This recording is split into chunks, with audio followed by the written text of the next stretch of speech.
number you have reached, 911, has been changed to a non-published number.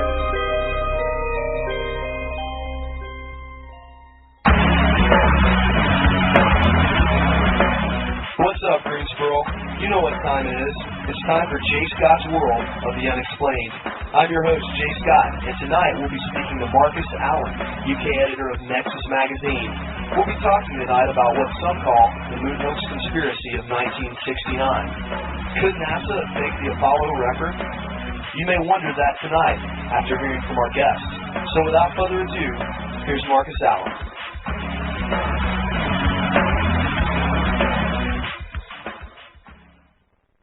Hi, Marcus. Jay Scott. How you doing? I'm well, thank you. Great. Well, good to speak to you. Good to speak to you. I guess you've got about 5 hours on me over there in London. Yeah, it's just gone 8 o'clock in the evening over in the UK. Okay, great. So, gosh, where should we start? I wanted to tell everybody up front that you are the editor of Nexus magazine, the London office. Am I correct in saying that? Yeah, I actually call myself UK publisher. Okay, UK publisher. I'm responsible for distributing Nexus magazine in the UK and Europe. So we get quite a lot of good information coming our way. And you can check out your website at nexusmagazine.com. Tonight we're going to be talking a little bit about the Apollo 11 hoax theory, and the book that we're referencing is a book called Dark Moon by one of the co-authors is a colleague of yours, Mr. David Percy.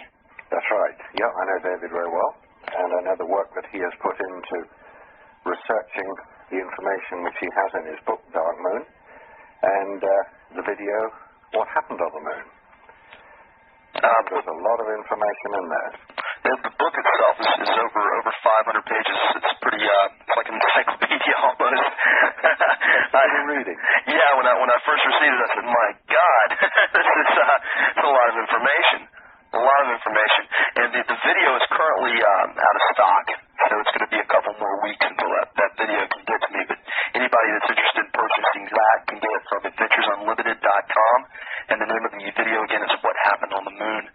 So, gosh, where should we start at, Marcus? I think we should start right at the beginning. All right. Well, the beginning of the space program. Okay. Which I suppose one could date to the late 1950s, 1957, when Sputnik was launched. By the Russians. Which, of course, created an enormous reaction because nobody really understood about space travel at that point. And there was this little bleeping object circling overhead, about 200 miles up, actually, so like the same distance from Washington to New York. There was this little bleeping thing going over every hour and a half. And, of course, there was a lot of unease and a lot of concern about it because one of the things, of course, people thought, well, if they could launch a little satellite, they could drop bombs on us. Oh, yeah. And 200 miles isn't very far when you think about it. So that was the first thing. That was the first introduction to space travel.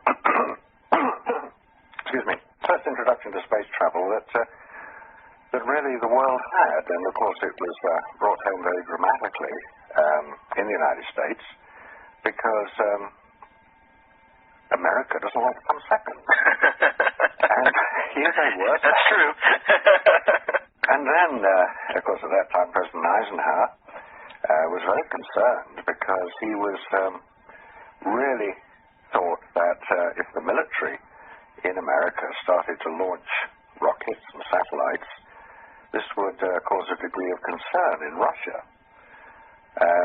which, of course, it would have done. Oh, yeah. And that was the introduction of NASA, the National Aeronautics and Space Administration, which was primarily a civilian-based organization.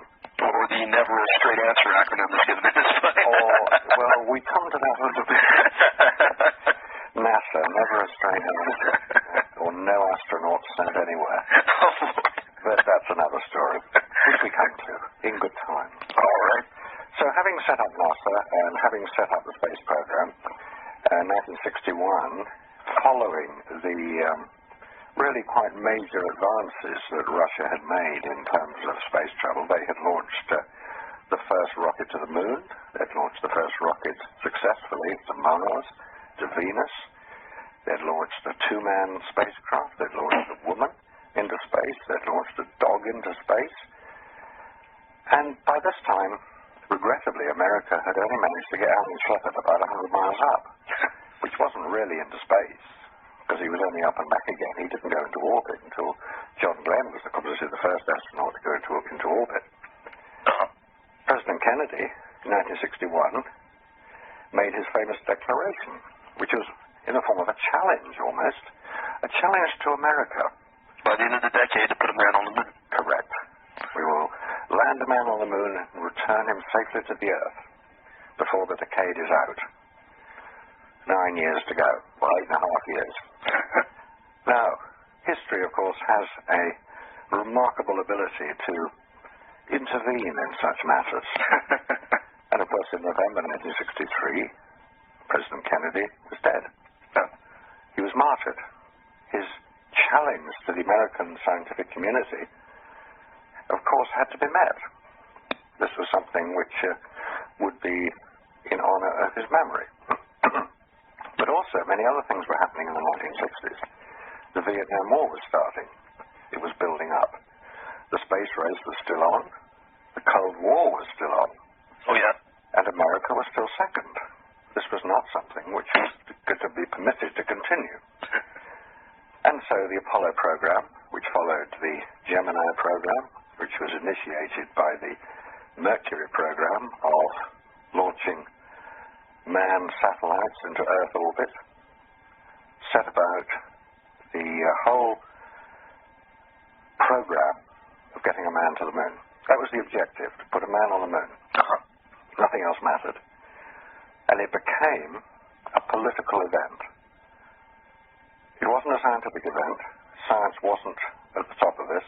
The engineering that went into the rockets, into the control rooms, the 400,000 people who worked on the Apollo program, they did the very best job they could possibly do. They were doing what they had been charged by their president, their late president, to do, put a man on the moon. Now, at this point, anybody listening will say, okay, yeah, they did it. 1969, right? July 1969, we all watched it on television. There it was. Armstrong and Aldrin on the moon. An incredible achievement. Yeah. Absolutely. History of mankind. Fantastic achievement. One of the great events of the 20th century, if not modern civilization. Yeah. It would have been if it was true. And that is really the subject of this interview. Very strange story. Is it true? Now, to anybody who hasn't examined it, it will come as something of a shock to even think there could be yes about this. Well, you would think something this big, you just can't cover that up. There's too many people that would have to be involved. Someone would have to leak something. And I think this is part of the book where, this is where part of Dark Moon comes in, because, the subtitle Apollo and the Whistleblowers. And when you go back and look at some of these photographs, and you see the way some of these shadows are laid out, and you see how a lot of these things don't agree. Yeah. And I really, when I saw these things myself, I was amazed. I was amazed at some of the inconsistencies. It's interesting that you would say that, actually. Very interesting, because you would presumably have been of the thought, well, of course they went. We saw the pictures. Yeah. There was no doubt. You weren't even thinking about it. No. It's something, it's done and dusted. It's gone. It's finished. Apollo happened 30 years ago. Very proud of it. The guys are great. And you hadn't really thought much further, had you? No, and I don't think most people do. Exactly. We're now, as I say, 30 years after, 33 years, 35 years after the events. It's now the emotion has gone out of it. Oh, yeah. There's no more, hooray for the good old boys. We won the space war. We're better than Russia. We're on top of the world, or the moon in this case. Sure. Yeah. And now we can look at it with the benefit of hindsight. But also, and I'm sure that when you read the book Dark Moon, it probably came as a sort of a mounting confusion. Well, I can see what he's talking about, and I have to agree with what he's saying. And I look at the pictures, and yeah, I do agree that there are things in those pictures which cause concern. Yeah. And it would be, I would say, but this isn't a reaction I've experienced from many people, because I've been involved in this for about 7 years now. So to me it is, I understand the problems.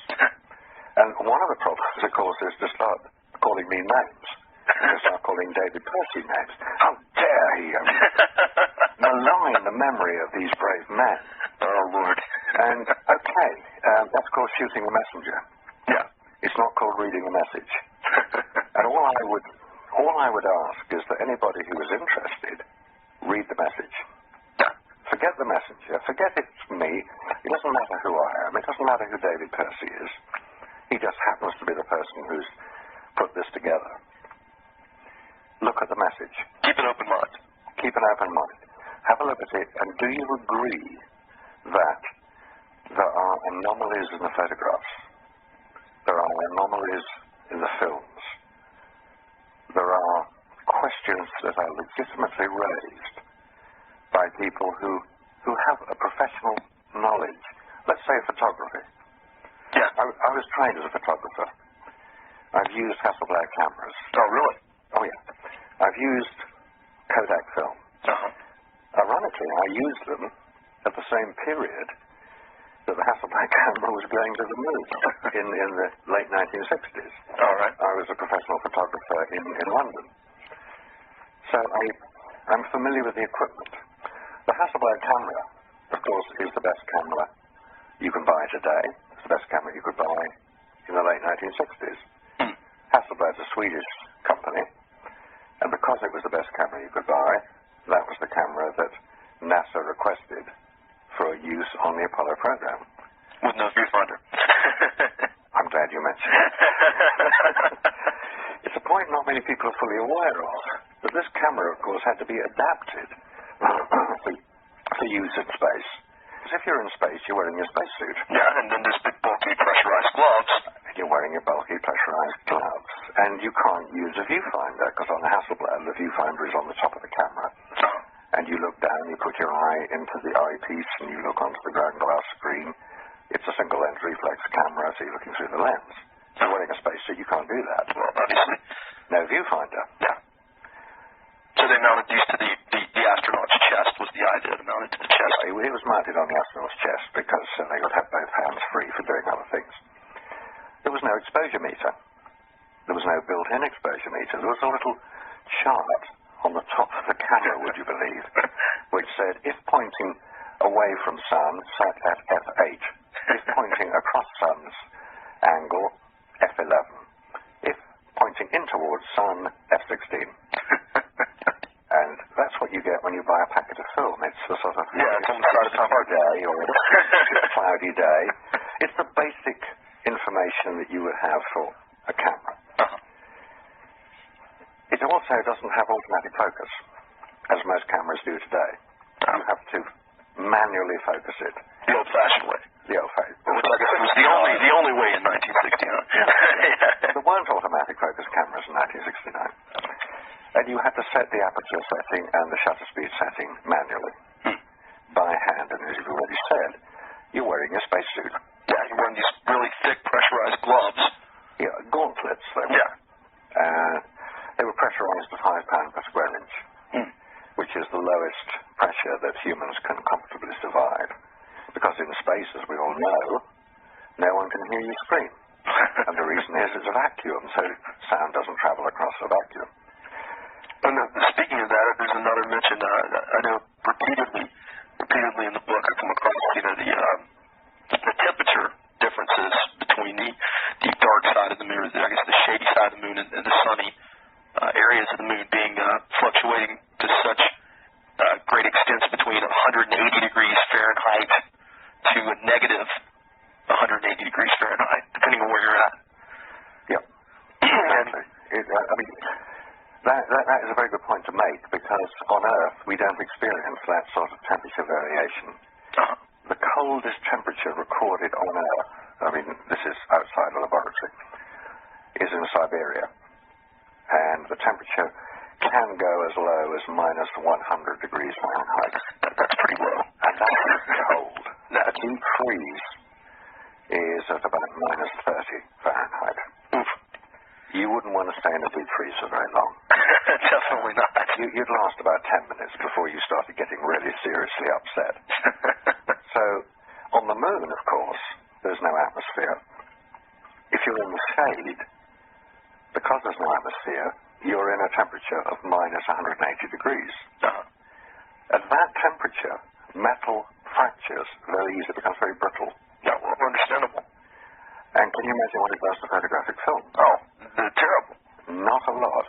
You ask anybody who's trying to film in Antarctica, where the temperature can go to minus 60, minus 70, and they will say that using film under those conditions is almost virtually impossible to get the film to go through the camera. Because it's so brittle, It'll come out right. It'll just rip the pocket holes out. And then, of course, when you're in the sunlight, it's plus 200 degrees. The boiling point of water. Yeah. Hotter than any daytime temperature anywhere on Earth, including Death Valley in California. Yeah, and that is pretty hot. I've been through there just a couple weeks ago, actually. Yeah. And it's it can get very hot out there. Right. Now, have you parked your car on a very sunny day with the window shut, left it there for 4 or 5 hours, Oh, yeah. and then got back in again? Greenhouse effect. Yeah. You touch the steering wheel, it's too hot to touch. Oh, yeah. The temperature inside the car will be approaching 200 degrees. It's getting very hot indeed. And switch the air conditioning on, 5 minutes is cool enough to drive away. That's why dogs die. And small children. Small children die in cars within a few hours. Yeah. The astronauts on the moon experience this temperature because on the moon, and this is a point quite often not taken into account, on the moon you're in sunlight the whole time. When you're in orbit around Earth, in the space shuttle or the space station, half of your time is spent in shadow. Half of your time is only spent in sunlight. Okay. So in the 90 minutes of orbit, half of it is spent in cool, very cold conditions, half of it is spent in hot. On the moon, 100% of the time, you're in the sunlight. That would get very warm. It would be warm because you're in the lunar lander, which by now has landed on the moon. And Which is now an Talk a wee bit about how it got there in a minute as well. You're in the lunar lander. You've taken your spacesuit off, and we know that happened. In order to take your spacesuit off, you have to pressurize the lunar lander. It can be done. That's not a problem. You pump oxygen, hydrogen, you pump air into it from compressed cylinders. As soon as you start pressurizing the lander, it becomes like any room on Earth. Heat can travel across from the side of it, from the aluminium foil covering it. Heat will be transferred into it. So in order not to get, let's say, baked, you have to remove the heat. And that's done by air conditioning. It's a reverse. It's basically a reverse of refrigeration. You're removing heat from one place and putting it somewhere else. Where do you put it?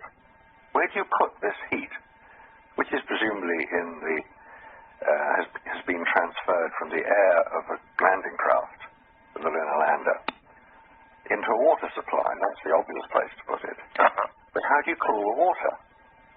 The obvious way is explosive decompression, which is the one way of removing the most amount of heat. You vent the water into the vacuum of space. It automatically decompresses, turns to ice, and removes the heat. But there is no evidence that I've ever seen of that happening, because it would be a cloud of ice particles. Oh, yeah.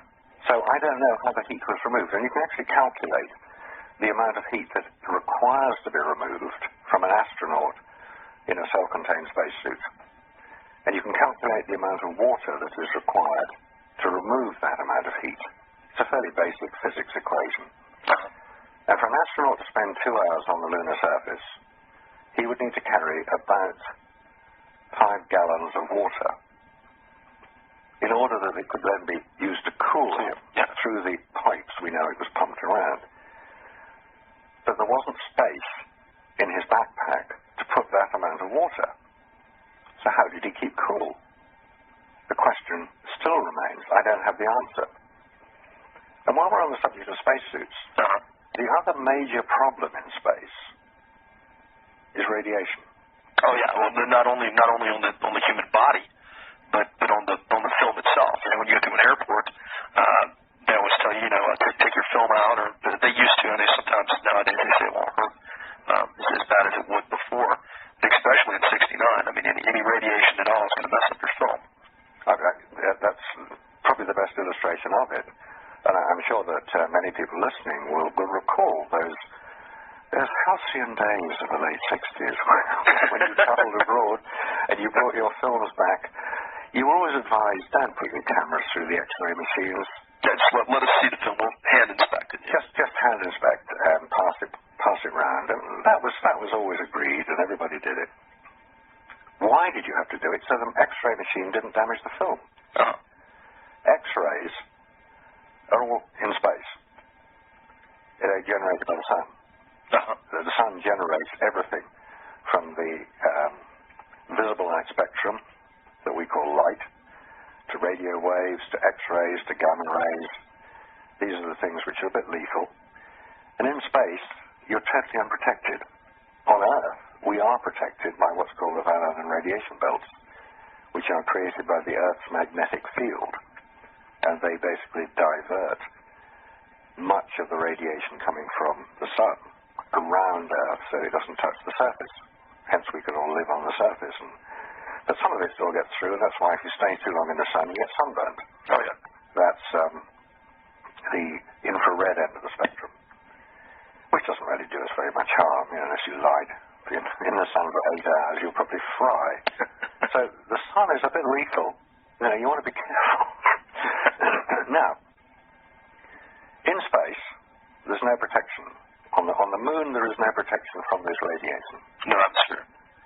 So how was the film protected from radiation? The film in the cameras protected from radiation. And I thought, well, the best way, and if you've had a look at Dark Moon, you'll see that David Percy actually goes to Sweden. And talks to the Hasselblad technicians, the people who actually made the cameras for the Apollo program. Yeah. And he said to them, what protection did you build into the camera against the dangers of radiation? And they said, none.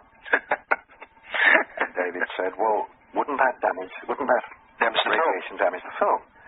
And they said, well, we don't know. We built the cameras to the specification that NASA asked for. That NASA had asked us to.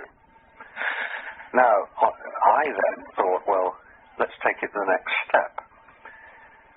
If these spacesuits that the astronauts were wearing could evidently protect astronauts from the dangers of radiation in space, and the dangers of radiation would be anything up to and including solar flares, X-class solar flares, which will kill people within a few minutes.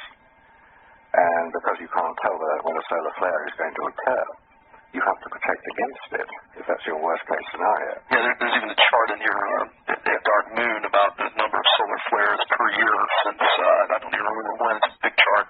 Yeah, there's a big chart. And there's solar flares all the time. We remember up in Canada, I think it was 1989, a lot of power stations got knocked out of commission, and that was the result of a major flare, short-circuiting. Well, the radiation was so severe it short-circuited some of the power stations. Spacesuits and radiation. So I contacted the manufacturers of the spacesuit. It's a company called Hamilton Standard in Connecticut. And I said to them, these spacesuits you manufactured for the Apollo astronauts evidently protected them against the radiation that they would meet in space.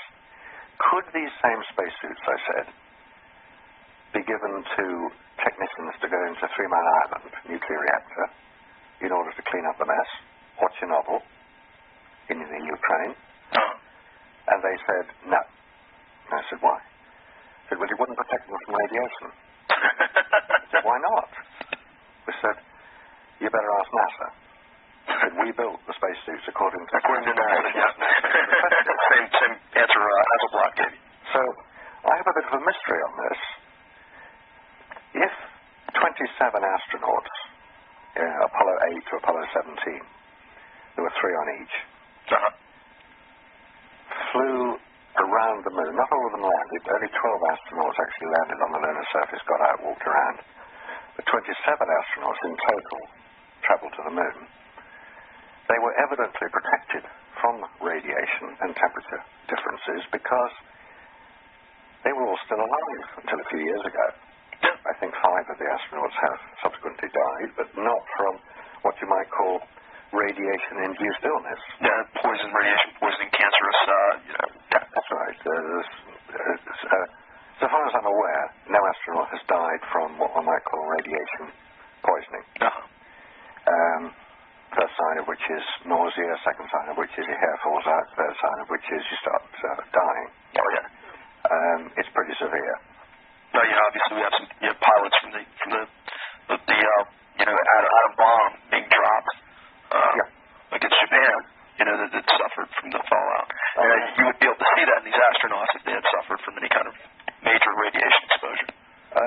I think so. I think there would be an indication. So one has to draw one of 2 conclusions from this. Either they didn't go, or they were very lucky.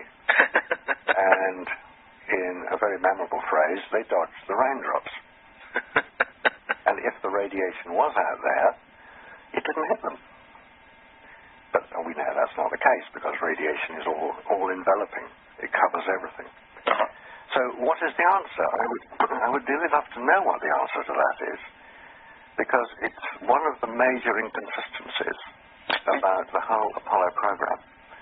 And I said that only 27 astronauts have ever been to the moon or flown around the moon.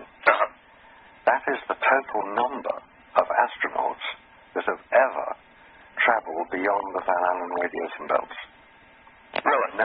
No other astronaut, Russian, cosmonaut Russian, astronaut American, has traveled beyond the Van Allen radiation belts. So there is a mystery. Now, I know Bill Casing, I'm sure you're probably familiar with some of his work. Yes, sir.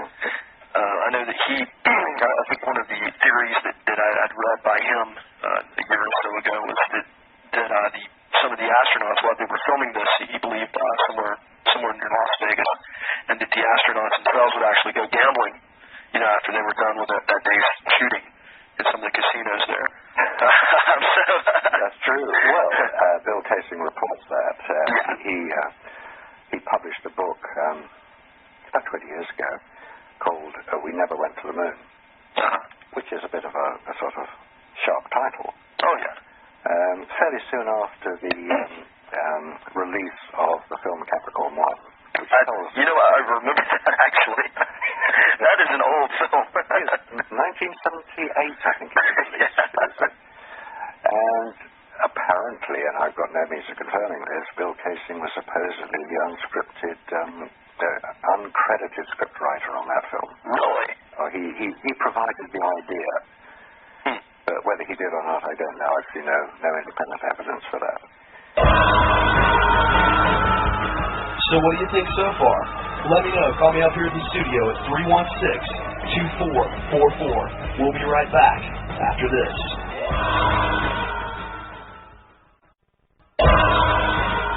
And welcome back to Jay Scott's World of the Unexplained.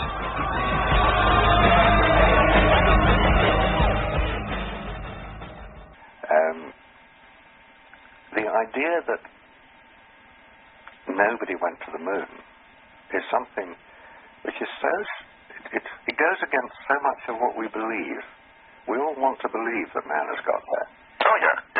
We all want to feel that man has achieved this great goal of reaching the moon.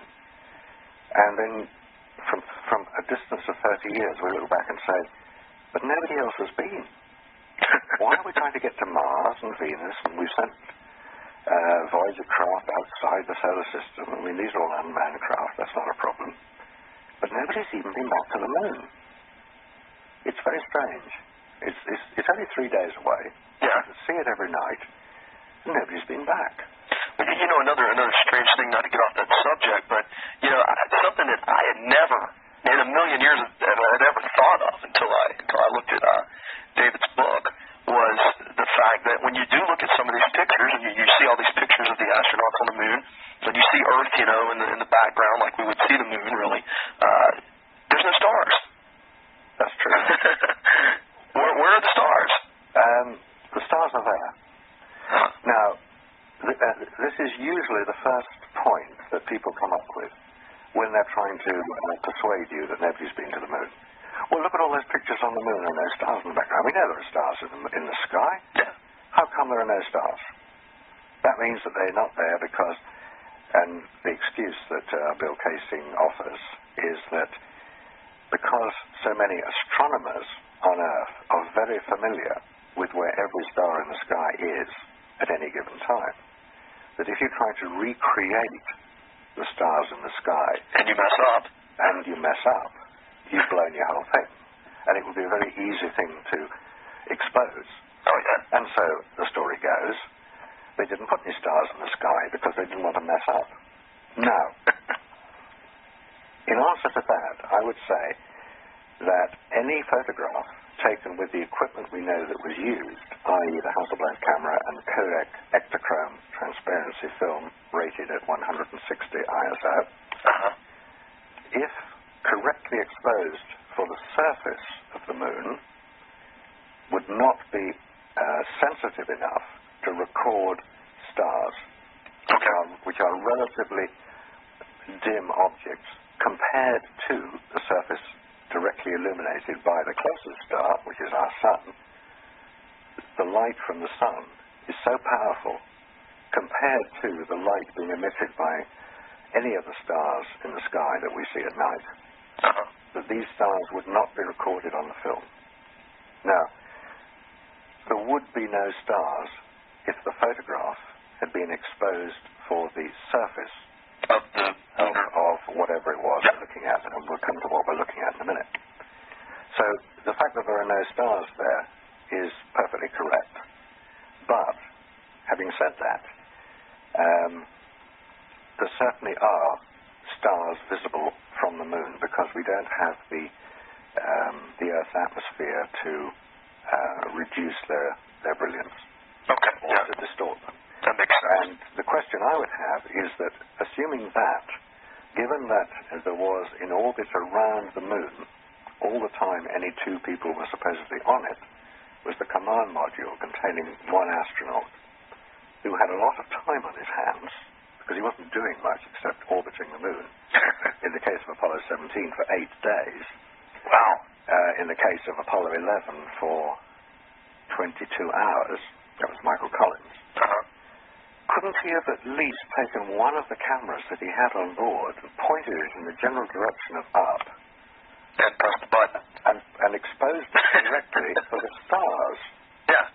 Now, just to illustrate how many you would see, because this is one of the big anomalies about the whole space program, and particularly the Apollo program, is that no astronaut ever reports seeing any stars. They just don't talk about them. Now, in a book published in the UK called Sled Driver, which is actually a fascinating book about the SR-71 aircraft, that's the Blackbird. Okay. It's been retired now from active use, but it was the fastest, highest flying, most spectacular aircraft ever built. It was built by the Lockheed Skunk Works. First flew, I think, in 1964. It first came to public awareness in the early 1970s when Lyndon Johnson mentioned it, and it was called the SR-71 because that was its code name. Now, it was flown during the Vietnam War as a spy plane because it could fly higher and faster than any missile could reach. Well, it flew at 80,000 feet regularly. It flew at 2,000 miles an hour. It had a range of over 6,000 miles. And in this book, Sled Driver, which is basically a story of the SR-71, the development of it, I do have a great deal of time for the people who flew that plane. In that book, there is a description by one of the major pilots of a flight. It was done by a pilot called Brian Shaw, where he was returning from Vietnam across the Pacific Ocean, because the plane would fly from California to Vietnam and return in one hit. It would be refueled on the way, but it would be one flight. He was returning at night over the Pacific. For a few minutes, he had nothing to do, just fly the plane, which was basically flown on autopilot at that point. He was flying at 80,000 feet, which is 16 miles up, at night on Earth, i.e. no sunlight. And see the stars really well. He decided that he would like to see what the star canopy looked like. In order to do that, he had to switch his cabin lights off, which he did for just a few seconds. He said, once his eyes had accustomed themselves to the cabin lights being off, he could not believe what he saw above him. It was like the whole sky was one giant light, bright enough to illuminate his instrument panel. Oh, my gosh. So when you're above the Earth's atmosphere, obviously you can see many more stars. He said the whole canopy of the sky was illuminated. It was the most spectacular sight he'd ever seen. He then obviously switched his cabin lights on again. But he said that incident remained with him for the rest of his life, being something that very few people have ever experienced. He wrote about it, and I totally believe what he's written. No astronaut, and when you think you're flying in the space shuttle 200 miles up, you have nothing in your way. Yeah. But nobody ever talks about it. When you're in Apollo and you're flying to the moon, of course, the only time you're ever going to be in the shadow of anything is the shadow of the moon as you orbit around the back, away from the sun. The stars should still be there, visible. They won't be necessarily as visible during daylight hours or when you're in the same part of the sky as the sun. But during the dark, on the dark side, it should be very brilliant. You should see it. But to my knowledge, and to get back to the idea of there being no stars in the photograph, I would say that there won't be stars purely because of the limitations of the film being used. Right. But there will be stars visible. The real oddity about it is nobody ever reports that. Nobody ever says, I've just seen the stars in the sky. They are a sight you will not believe unless you see it yourself. They are so spectacular. Anyway, there won't be stars in the photographs for the reason that the photographic film has its limitations on what it can record. Okay. But you can still pick up Earth in the distance. Sorry? You can still pick up the Earth in the distance, though. You should be able to pick up the Earth in the distance, and to be fair, the Earth will appear as as a reasonably large object. Oh, yeah. I mean, we see the full moon now. The Earth is actually 4 times the diameter. The diameter of the moon is 2160 miles. The diameter of the Earth is just short of 8,000. So you're talking of a fairly big object in the sky. But it will still be relatively small compared to your surroundings if you're on the moon. Now, here's the question for all those astronomers listening. All right. You're on the moon. You're on what would be the equator of the moon, more or less where Apollo 11 landed, which was on the equator of the moon. It was 23 degrees east, 1 degree north. Where would you look to look at Earth? In which direction would you look? Would you look straight ahead of you? Straight up? Would you look straight across? Where would you look to see Earth? And the answer is straight up. Look straight up. Straight up. And there's Earth. And that's where Earth would always be if you're on the equator of the moon. Because the moon keeps the same face towards Earth at all times. Well, in this picture I'm looking at right now, on the cover of Dark Moon, right, you can see Earth up to the left. Yep. It's kind of and it's a fairly small picture of Earth also. Yeah, I think that's the picture of the special American edition of Dark Moon. Oh, really? Because the English edition, which I've got, has a different cover. Oh, really? What's on your cover? Not a lot. Oh. Well, it's a fairly complex picture. It's got the background is the surface of the moon. Oh, okay. It's just basic surface of the moon. But the middle of it is a circle which represents the moon, showing half of it in light and half of it in darkness. In the darkness, a tiny dot. That tiny dot represents the position on the moon at which Apollo 13 should have landed. The point is that it's in darkness.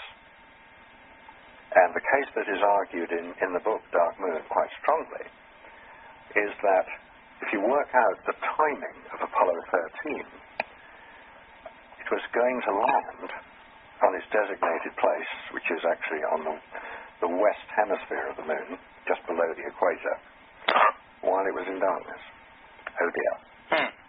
Now, a lot of dispute has arisen over that one point, that some people will say, yes, of course it was in darkness when they approached the moon, but they would have spent 2 days in orbit around the moon before landing, at which point the landing location would have turned towards the sun,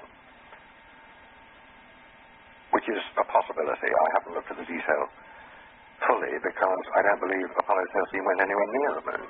Okay. For one very good reason. There is various film that has been issued by NASA, which is the official NASA record of Apollo 13. Not the Tom Hanks version. Which is a great miniseries, it really was. Great series. Excellent. That is Hollywood. Yeah. Demonstrating, and in fact there are a couple of points. Anybody who's seen the film, the Tom Hanks film, Apollo 13, there are a couple of apparently insignificant, almost throwaway scenes in the film, which have, in my view, quite great significance. In the film, they don't appear to have any consequence at all. One of them is when they realize that the craft is damaged and they're going to have to move into the lander. Basically, they're going to have to adopt a survival procedure. They are shown getting into their spacesuits. Getting into the spacesuit isn't the problem. It's zipping them up that's the problem. I see. How can you pressurize a zipper? You can't. Anyway, that's one scene. The other scene is as they circle around the back of the moon in the story, there's a little dream sequence, which I think is it Jim Lovell? Commander of Apollo 13. He'd already been to the moon on Apollo 8. And he has this little dream sequence of he's never going to land on the moon. And the dream sequence is of the lunar lander on the lunar surface. It's a Hollywood film set. Nobody's trying to say anything else. It's a Hollywood film set. It's perfect. It's an exact image of the lunar lander in the photographs in the book Dark Moon and the NASA photographs of the lunar landers. Well, I thought you were talking first. I thought you were talking about the I think it was an HBO thing that Tom Hanks put out. That went through, and it was pretty long. I don't even remember what it was called now. Man on the Moon or something like that. Yes, it was a dramatized version of Andrew Chaikin's book Man on the Moon. But I know what you're talking. The movie. Yeah, I'm familiar with the movie that you're talking about. Also. Apollo 13, the movie. Yeah. No, just to come back to the point about the official NASA version of Apollo 13. If you recall the sequence of events, it was very simply they were about 200,000 miles out from Earth. They were approaching the moon. There was an explosion in one of the oxygen tanks, we're told. In order to get back to Earth, they had to continue onto the moon, or towards the moon, in order to get back round behind it and get the slingshot effect, so they would then come back towards Earth. Because they couldn't stop in the middle of space, turn around and come back again. They had to go onto the moon. Yeah. During their time, after the explosion, and as they returned towards Earth, certainly while they were going around the back of the moon, they were in the lunar lander. They were using it as a lifeboat. The lunar lander is designed for 2 people, not 3. On Apollo 13, there were 3 people in the lunar lander because they were conserving the power supply in the command module. During the time they spent in the lunar lander, they did a bit of filming. And in one sequence of film, you see all three astronauts in the same shot. Now, that in itself isn't particularly unusual.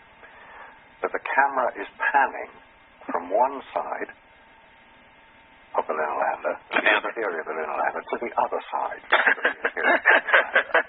So they brought the cameraman with them. Well, yes.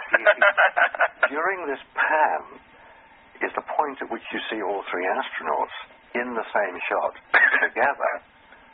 And the two windows in the lunar lander, they are triangular windows on each side, show blue. The only thing in space that is blue is Earth. It would not be big enough if you were viewing it from the moon with a camera taking a wide-angle shot inside the lunar lander to show the whole surface of the Earth in both windows. Yeah, that'd be a fairly large body. But it would show in both windows if you were flying in orbit over the Earth. That's true. Which is what I contend happened on the real Apollo 13. It was an Earth orbit. Now, do you believe that man has ever walked on the moon? I guess that's a question I have to ask you now. From any country. Has man ever walked on the moon? Yeah. I do not see any evidence that is independently corroborated, other than that supplied by NASA, that he has been anywhere near the moon. All right. Now, that doesn't mean to say that nobody has walked on the moon, but the named astronauts that we are told walked on the moon, I contend may not have done. So you believe that it is possible that someone has, at some point, walked on the moon? It was certainly possible to get the equipment that we were told was needed, i.e. the command module and the lunar lander. It was certainly possible to get that to the moon using the Saturn V rocket. The Saturn V rocket was certainly powerful enough. It could launch 50 tons, which is what the command module, service module, and lunar lander combined weighed, with the fuel on board. It could get that to the moon. It could put that into lunar orbit. That's not in dispute. But I mean, as of today, as of 2002, I've seen no evidence to support anybody walking on the moon.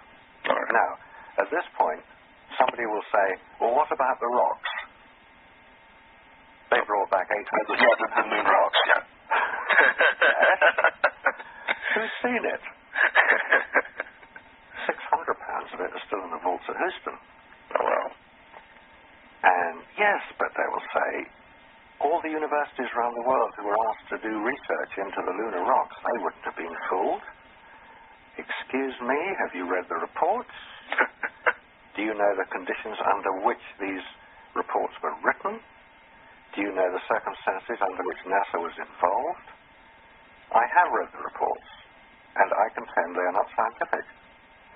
Yes, NASA supplied a lot of the finance to the universities around the world, from Norway to Australia, South Africa, America, Canada, Britain. A lot of universities were involved in writing reports on various aspects of the lunar rock.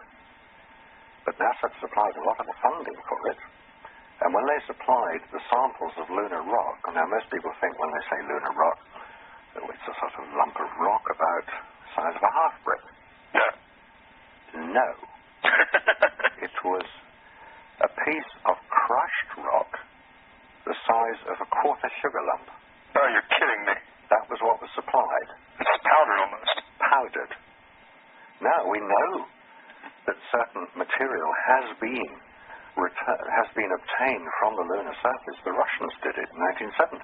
Well, yeah, you send a small unmanned craft up there to scoop something up and come back, I'm sure. They did it twice. Yeah. They returned a total of 300 grams of lunar material. So, there is real lunar material on Earth that has been returned by the Russians. But I would contend, given some of the material, as I say, was supplied by NASA in a little box marked moon rock. They also supplied material that it could be compared to, which is marked Columbia River Basin, which is the volcanic extrusion around British Columbia in Canada, and another sample from Hawaii, the Hawaiian volcano. And it was marked Hawaii, it was marked Columbia River Basin, it was marked Moon Rock. Please report on similarities and differences. Well, what are you going to say? Oh, there's Moon Rock, that's different. Thank you, NASA, I'll have that $10,000 research grant. Now, what report would you like? And I don't consider that to be science. If the boxes have been marked A, B, and C, or 1, 2, and 3, or X, Y, and Z, fine, not a problem. Yeah. Nobody knows what's in them. You go through with it. They could all be Moon Rock, they could all be Hawaii, they could all be Columbia River Basin. It doesn't matter, but the point is that the people doing the research wouldn't know either. It's called double blind. When the people doing the research and the people supplying the material are unaware of the origins. If everybody is aware of the origin, it's not science. Oh, you're right. It's propaganda. So I think we have to dismiss any question of moon rock as being the evidence for a lunar landing because it is so seriously flawed in its execution. And besides that, haven't there been an awful lot of asteroids and meteor bits recovered from Antarctica, which supposedly came from Mars and the moon and all over the place? Oh, yeah. I don't know if it could be, if you can make rock that's different, but a lot of people will say, but the moon consists of very similar material to Earth. The only difference is it's been exposed to solar radiation for billions of years. Excuse me? Radiation will damage rock? What will it do to humans? So you come full circle on it again. Yeah. You've got all these anomalous situations which when you bring them together and you say, please tell me, have we been to the moon? Please supply some independently corroborative evidence that man has landed on the moon. This is not come from the NASA PR machine. This is not from any of the astronauts who are all military men under orders from their commander-in-chief, your president, at the time, Richard Nixon, who will not support their fellow astronauts who are all military men. The camaraderie of military men is well known. Yeah. Nobody is going to let anybody down. Nobody's going to break ranks. They will support the story that everybody wants to believe that we've landed on the moon. But where is the independent evidence? Now, okay, in 1994, the Clementine satellite was launched, an unmanned satellite sponsored jointly by NASA and the Department of Defense. Uh-huh. And it was launched towards the moon, and it spent 6 weeks in orbit around the moon, rephotographing the surface in infrared, ultraviolet, and visible light spectrums. Okay. It was using 1990s technology. The technology, which we're told is used in a spy satellite these days, can read a newspaper headline from space, which is a wonderfully graphic way of saying that it has a resolution of 6 inches. Yeah. It can identify or differentiate objects that are 6 inches across. In fact, in real terms, it can't do that.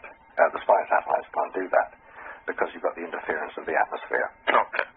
What it can do, and the photographs exist now, which are commercially available, which can show objects 3 feet across. Okay. And I can look at a photograph today taken by the Equinox commercial satellite, which photographs the Earth's surface from a distance of 200 miles up. And it will show the difference between cars on a road and pedestrians walking beside it. Wow. It's got very, very high definition. It's basically the standard. I mean, you can tap onto the website of the Equinox satellite, and you can order a photograph showing your neighborhood. And it will show your garden chair in that garden. Wow. It was there when the satellite flew over. It can differentiate really quite small objects. So as I say, in 1994, the Clementine satellite, using 1990s technology, photographing the lunar surface, you would expect, wouldn't you, that there might be a photograph of one of the 6 lunar landers that on the surface, one of the 3 lunar rovers. Oh yeah, definitely. Maybe some of the trash we left, the cameras that we supposedly left there, the backpacks, yeah, equipment. There's about 90 tons there, you know. I suppose somebody will pick it up one day. But you'd think that this Clementine satellite, orbiting above the moon, on which there is no atmosphere, could pick up something the size of one of the lunar landers, which is 15 foot across and 10 foot high. Yeah. The size of a small pickup truck, which will cast a shadow at the right time of day of about 50 foot long. Well, yeah. And you can compare a photograph taken by the Clementine satellite with a photograph taken by the orbiter satellites, which flew in the mid-1960s, before any of the Apollo program had happened. And you can compare the same area and say, look, there's a shadow, and there's one that shows the same area, and there's no shadow. There's the lunar lander. Well, makes sense. It makes a lot of sense, but I have searched the internet. I've put questions out to universities. Please, can somebody show me where I can find these photographs? Yeah. Because if you look on the Clementine satellite website, it's on the NASA website, all you'll find is that the smallest image you will get from any of the Clementine satellite pictures is a pixel size, which is the smallest image on the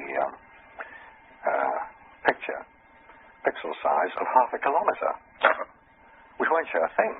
Half a kilometer is from here to the other end of a couple of blocks. Good ways. You know, it is not small. In the mid-1960s, I mentioned the orbiter satellite. That was photographing the lunar surface, ostensibly to identify suitable landing sites for the Apollo program, which was to follow a few years later.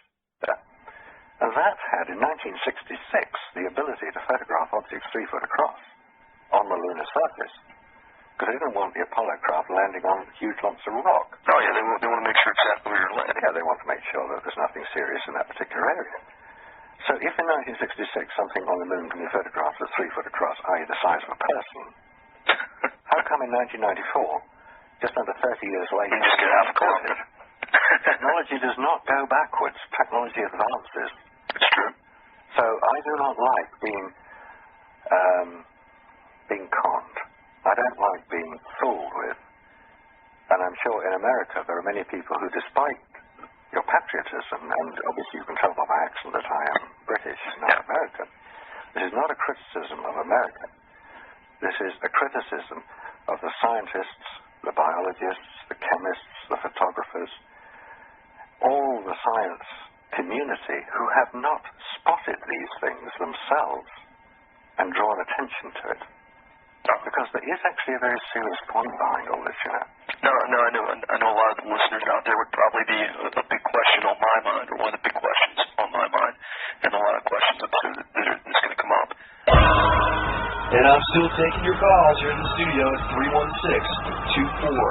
316-2444. We'll be right back after this.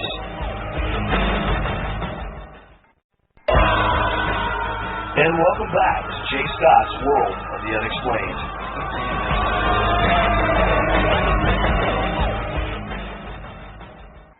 Okay, this is a space race between the Soviets and the Americans at the time.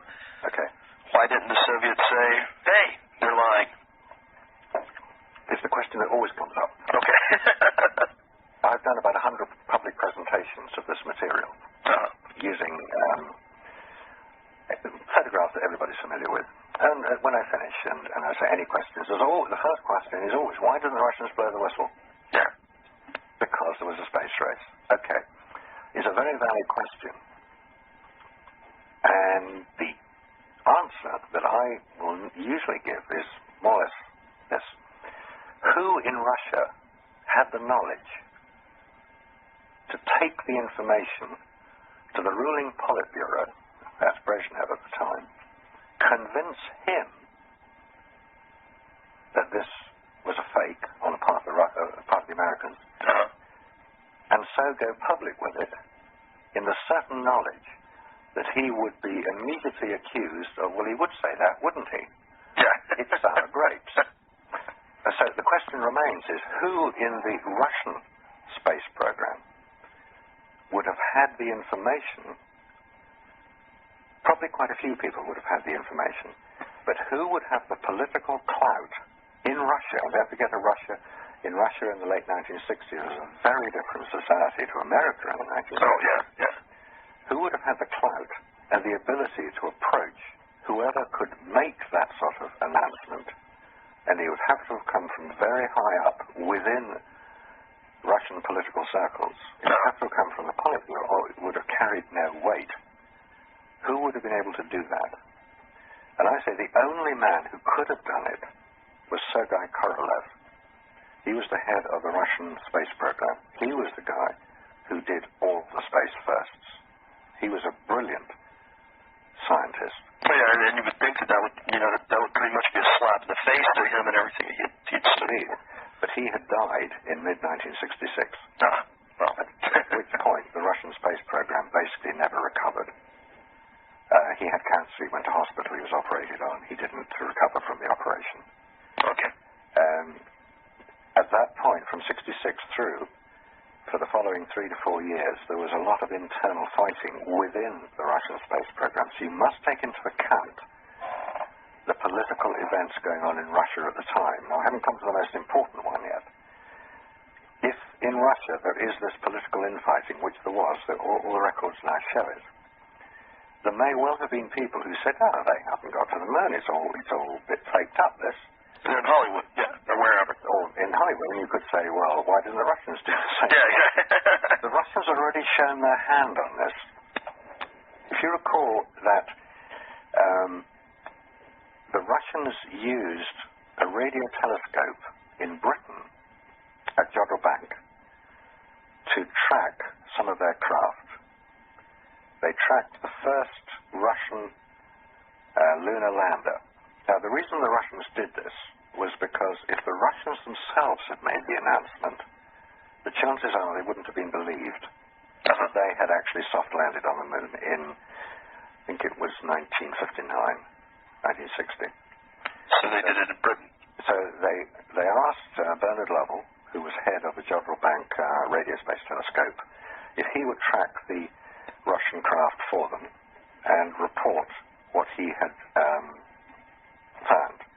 And people would believe him because he was a highly respected astronomer working for the University of Manchester, or working in conjunction with the University of Manchester in Britain. So if he made an announcement, it would be believed. And yes, he was the one who picked up the signal from the Russian craft, which showed that it had landed on the lunar surface and had transmitted the first photograph. He was the man who made the announcement. So the Russians, even at that time, felt that they wouldn't be believed themselves if they said anything. They had to use other means to get their information out. Now, I said there was another reason behind this. Yeah. Those with long memories and those who recall the event may recall something which appears to be rather disconnected with this whole space race business. In 1969, 1970, the Russian wheat harvest failed. It was a natural event. There are no conspiracies. Totally natural event. You know, wheat harvests fail sometimes if there's famine. If there's drought, which there was. There wasn't enough wheat in Russia for the Russian market. The United States offered to Russia 25 million tons of wheat. A lot of wheat. Very favorable prices.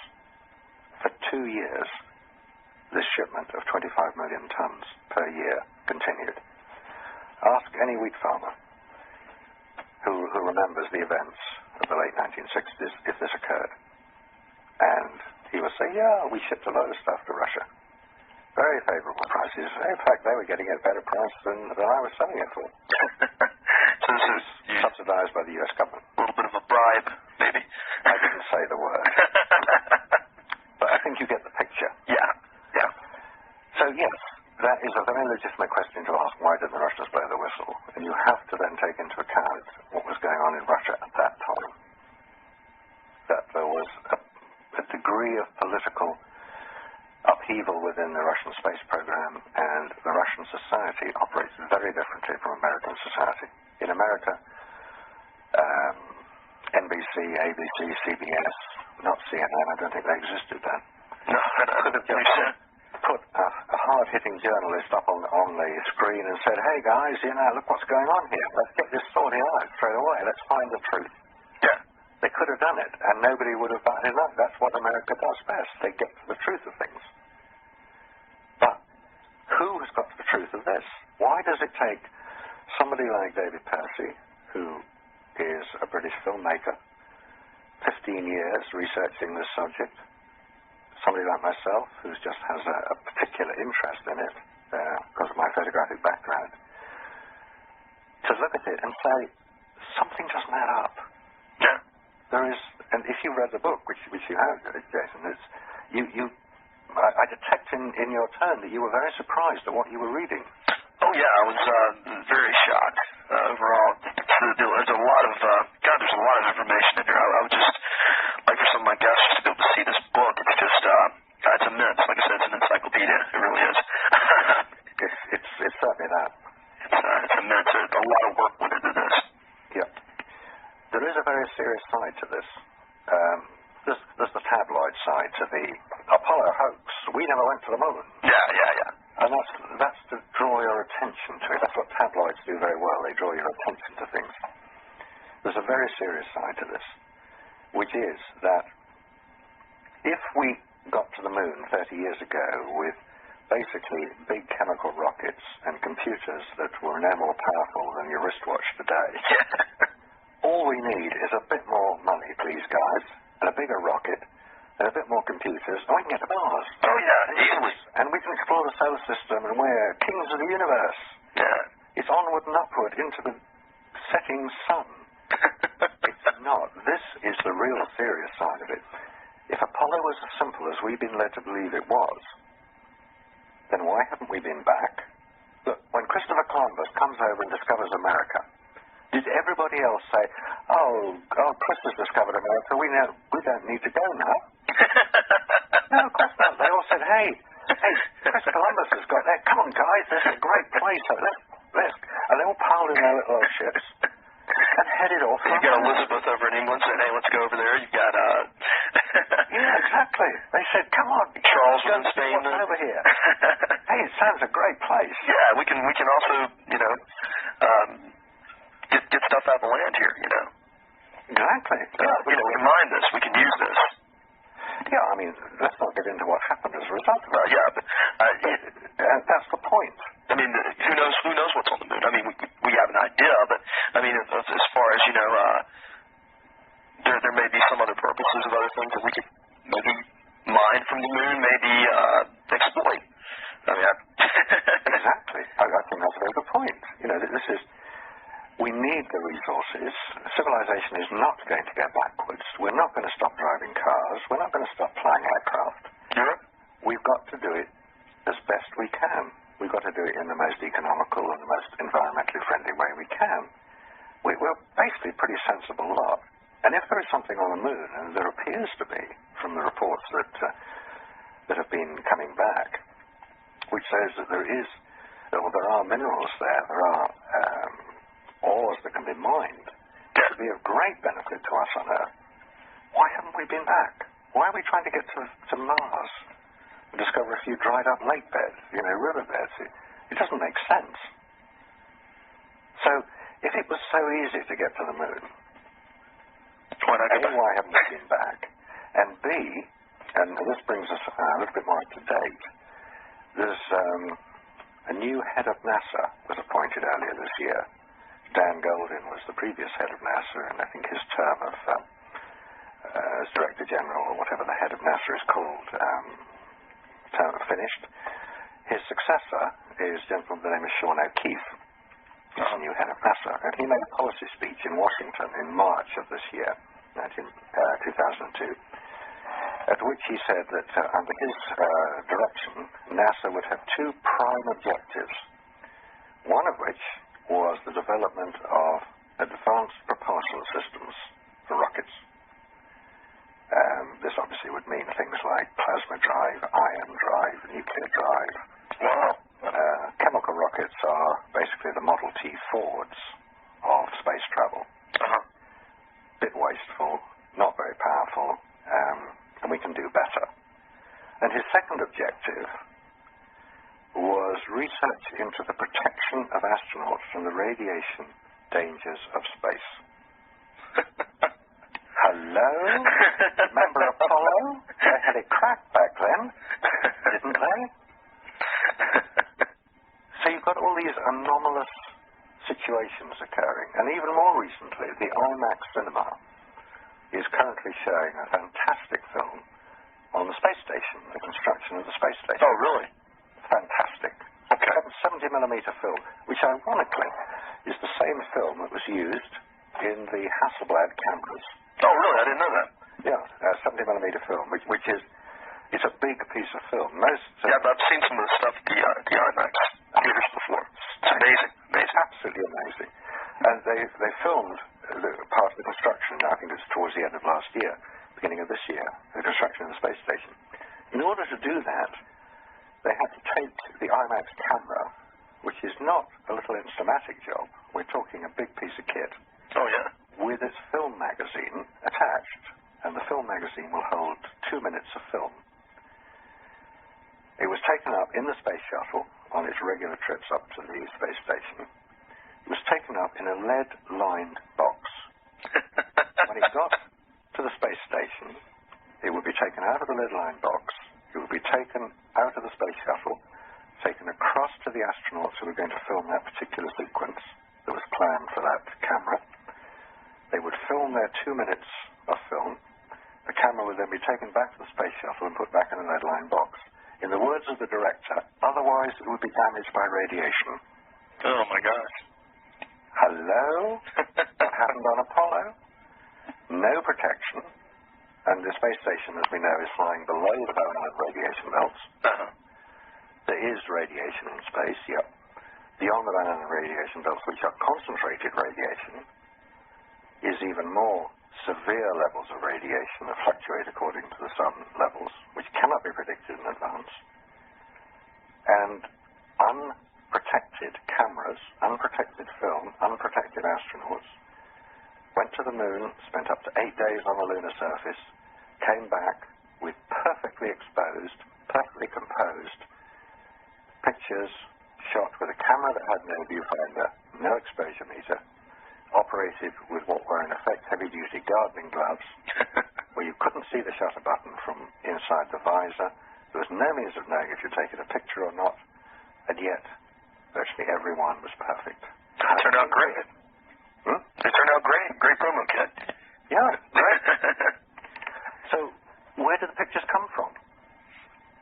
Is the question that normally arises, if people are prepared to acknowledge that there are questions as to whether the events of Apollo occurred. Where do the pictures come from? Do you think this was done in Hollywood on the soundstage somewhere? No, I don't think Hollywood had anything to do with it. Do you think that it was done in the desert? I think, when it was done was quite openly.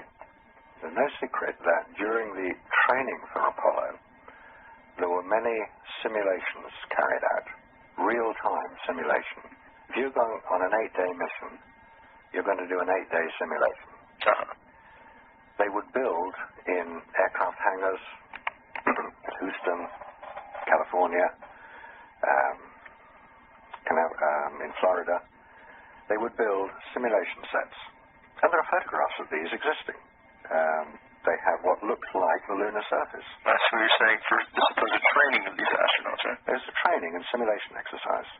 These were, the astronauts had to know how they would be able to operate inside the spacesuits they were using. How could they get in and out of the spacecraft, of the lunar lander? They had to practice all these things under as near the conditions they were going to meet on the moon as possible. And so they built within big aircraft hangars. They brought in a load of volcanic rock and spread it all over the ground. So they were walking on material that was as close as they could expect to the lunar surface. And of course these would be filmed, these would be photographed for future reference. So they would debrief after the training exercise and say, hey guys, you can't just sort of slip over like that. You're going to tear your spacesuit. You've got to be more careful as you walk. That sort of thing. I mean, this is quite routine. This is not even secret. Yeah. Well known. Supposing, and just supposing, because I have no proof that this is what happened, somebody said hey, look, if we're going to send these guys out to the moon, there's a lot of radiation out. It could damage the film. What happens if they come back and there's no film that we can use? Because everybody and his mother wants to see the pictures. No, we'll just use the ones we shot on the Yeah, and Hagar and Aldrin come back. They've got the first pictures taken on the lunar surface. Everybody will want them. We kind of like the old newsreels. Yeah. It was not a reconstruction of an event that had happened. Yeah. It was done beforehand using any old technician inside that spacesuit. You can't see who's inside the spacesuit. That's true. You've got Aldrin's name on it. Apollo 11. Somebody say Aldrin's inside it. He could have been, for all I know. And they could have just dressed the setup. Now, you've then got to get into the technical details of the cameras themselves and what they can and can't show. Now, do you believe that, okay, so this happened, let's say this happened in one of these hangars. How many people are involved in this thing? And why hasn't the information leaked? Well, first of all, number of people involved, I would say tops 50. Yeah. You would have to include the astronauts. Yeah, definitely. To an extent. It would have to include the senior administrative managerial personnel at NASA at the time. It would have to include people who worked in the photographic side of NASA. Uh-huh. It would also include, obviously, the people who were involved in the original photography within the training hangars, the training studios. Studio isn't the right word. I don't like to use the word studio because it implies Hollywood. It implies that the film industry was involved. They may have been involved. But you don't I believe think that? it was more likely for being the intelligence services. No. People like the NSA or the CIA were more likely to be involved. Specialist sections of those organizations would have been involved. Because Hollywood is brilliant at many things. One thing it cannot do is keep its mouth shut. Yeah, that's the truth. We'd have heard all about it by now. Hey, guys, you remember that time we were down on the Apollo 11 set? We couldn't get the guys to stand still, could we? Bloody nonsense, When did they learn to take direction? They're going to go to the moon? Give me a break. It just wouldn't have happened. So it'd have to be done clandestinely. Yeah. I mean, you hear stories about when it was done at Area 51. I doubt very much it was done at Area 51. There would be no need to have done at Area 51. Yeah, that's what you say. There would have been training done in the Nevada Test Center because that is a huge, hundreds of square miles of land north of Las Vegas, where some of the outdoor shots could have been staged. Because if you start looking in detail at some of these pictures, remembering that you have some of the best photographic equipment in the world, you could see the foreground detail very clearly. What you can't see is the background detail, which should have registered. All you see is sort of amateur dramatic painted backdrops.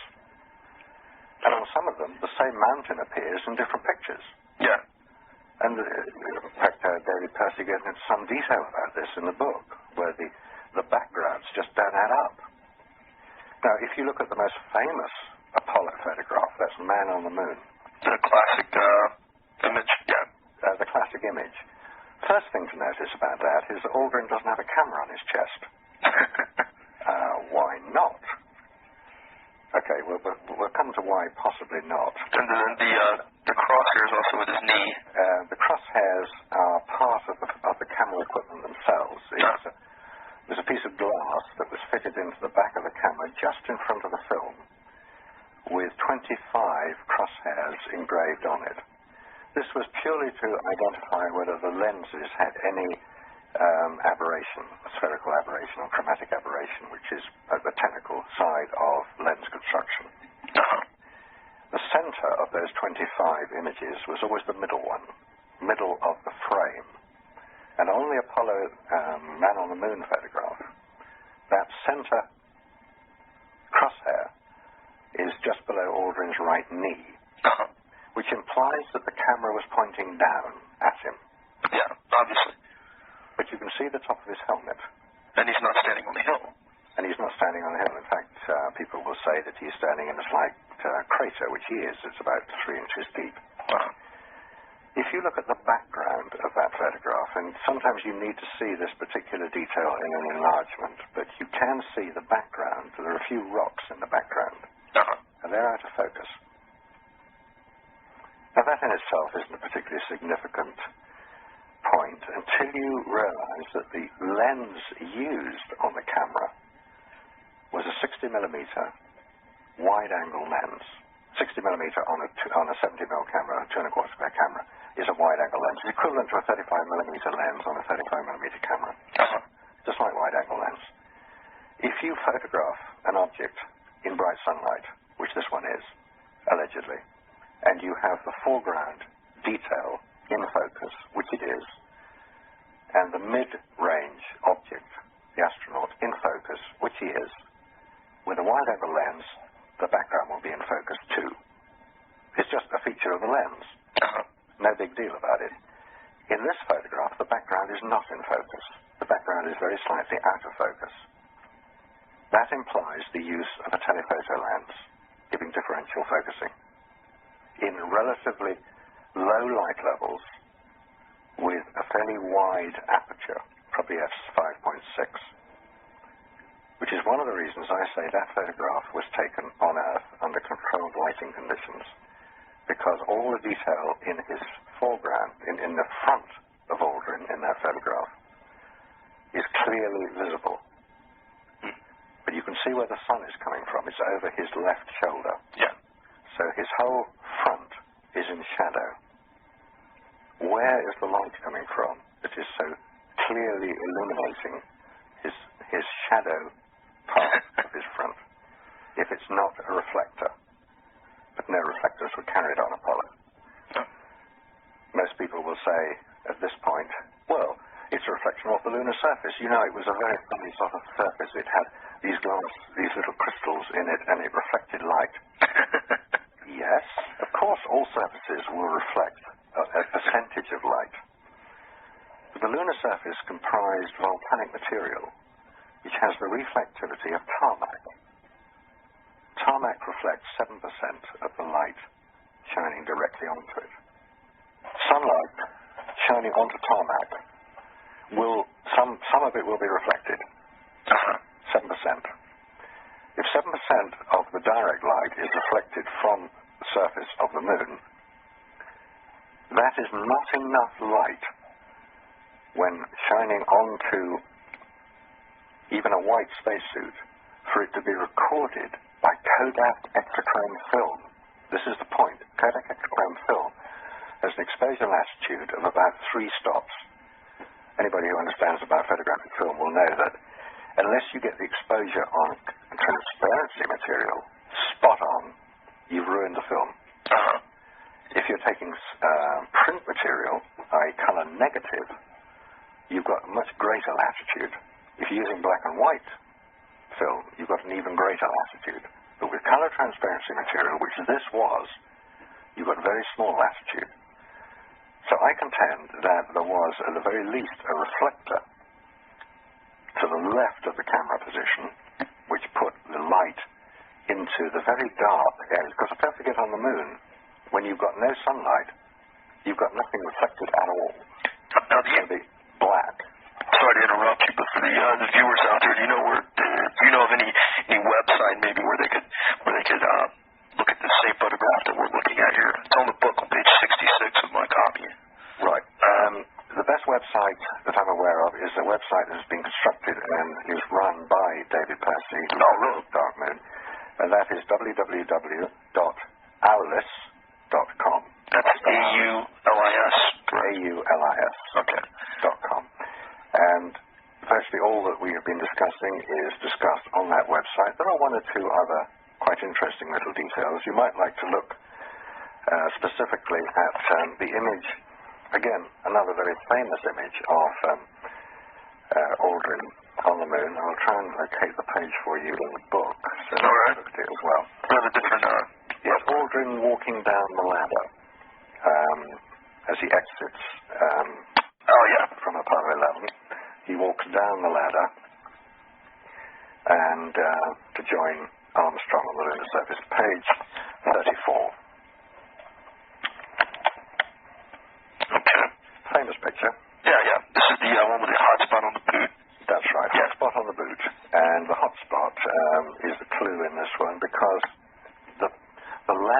which he is descending, and the whole of that side of the lunar lander is in shadow. The sun is to the right of the picture, so he is in shadow. So he is being illuminated by something. By something, because you can see that the surface of whatever it is in the background is not overexposed. Now, on his right foot, there is a highlight of light. Any photographer will tell you that a highlight of light on a reflective surface can only be created by a spot, by a pinpoint, by a single source of light, not a reflector. And some very high-powered mathematics have been carried out on this particular image, which is recorded in one of the appendixes of Dark Moon, which will demonstrate that the light source that brought about that highlight of light is about 12 inches to the right of the camera position. It was a flash gun.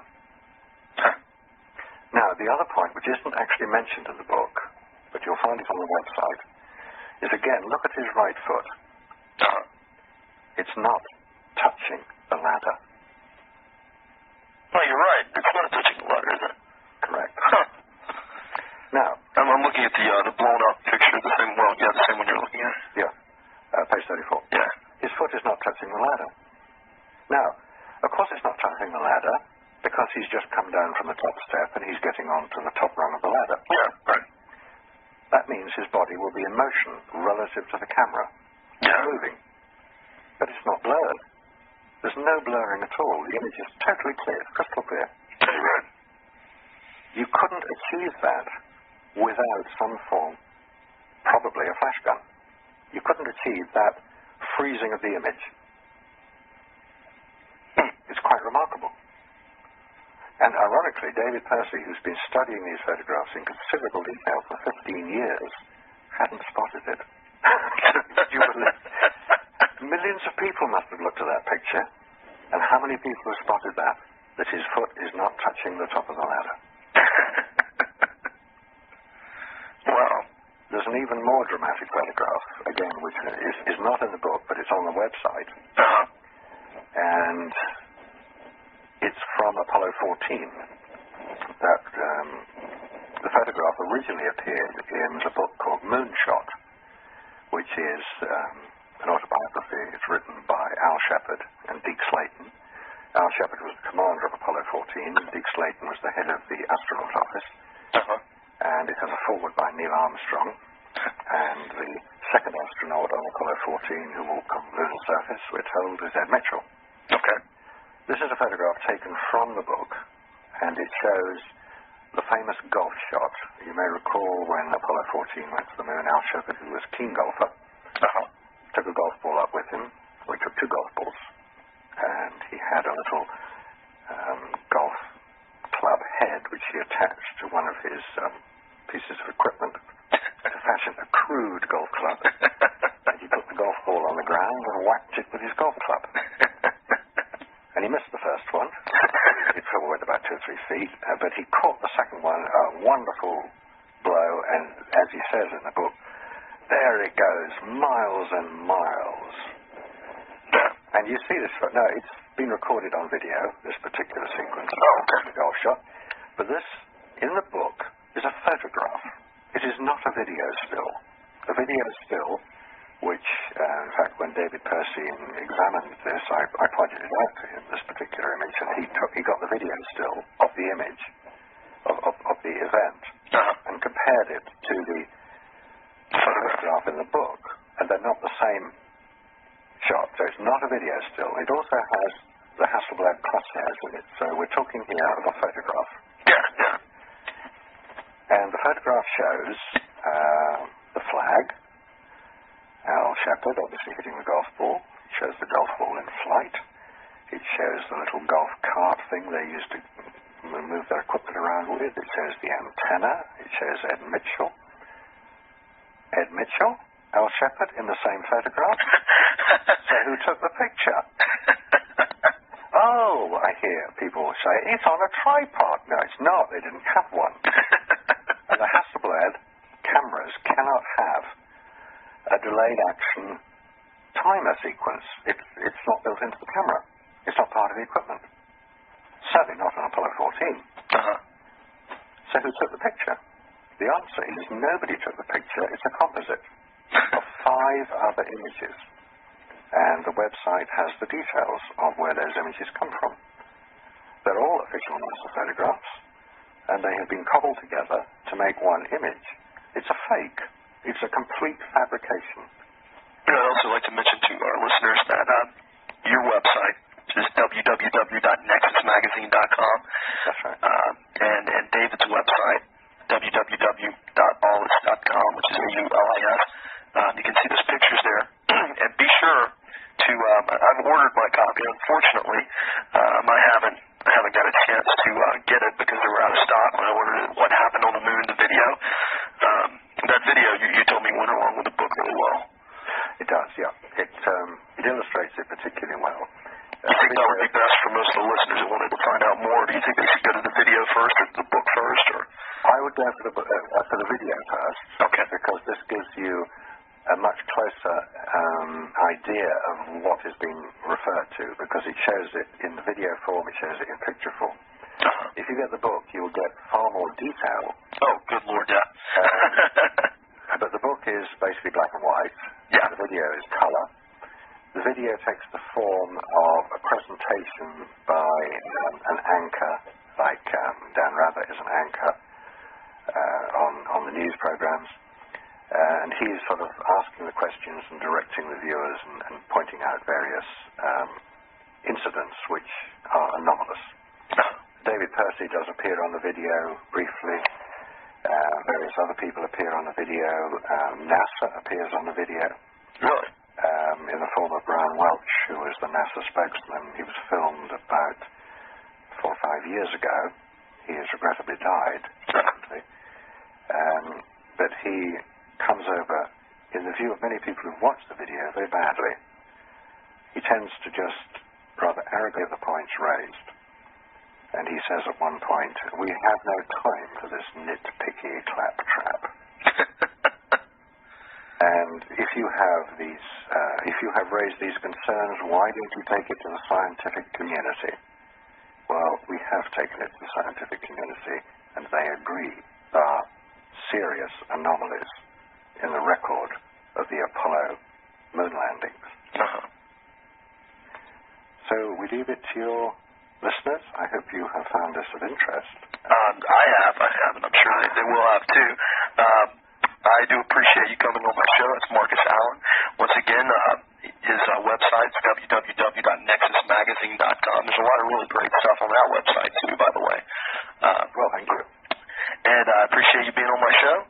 And delighted to have done it. Thanks a lot. I really appreciate the opportunity to be able to put what I hope is quite a serious subject in a way that will not cause offence. Oh, yeah. Will cause interest and concern and hopefully a future good direction for NASA so that we can all achieve our objective of future space travel to the stars and beyond. I think you've definitely done that tonight. Thanks a lot, Marcus. And that concludes this edition of J. Scott's World of the Unexplained. If you'd like more information about Marcus Allen or his magazine, you can check it out at www.nexusmagazine.com. Or if you'd like information on the book Dark Moon, with co-author David Percy, you can check out his website at www.aulis.com. The views and opinions expressed on this show do not necessarily reflect those of WQFS, Guilford College, or any of our affiliates. J. Scott's World of the Unexplained is copyright 2002. Intro by Giovanni Angadi. Produced by Jay Scott. Edited and engineered by Patrick Bailey. Spiritual advisor, James Tatum. We invite you to tune in next week from 2 a.m. to 4 a.m. on Friday morning. Thanks a lot. We'll see you then.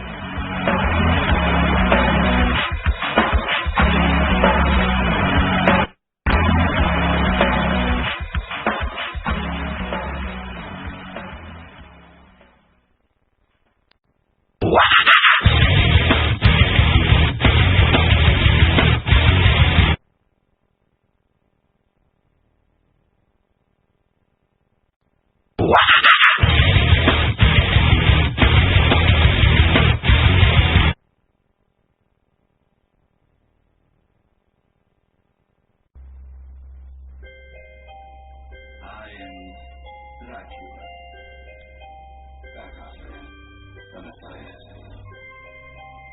Suffice it that the blood of 1,000 men and women was spilled in these walls. Limbs twisted and broken, eyes gouged from bloody sockets, flesh burned black.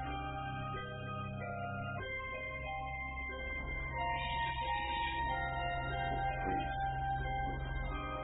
No way for death. In death, there are no accidents, no coincidences, no mishaps, and no escapes. But you have to realize that we're all just a mouse that a cat has for a tail.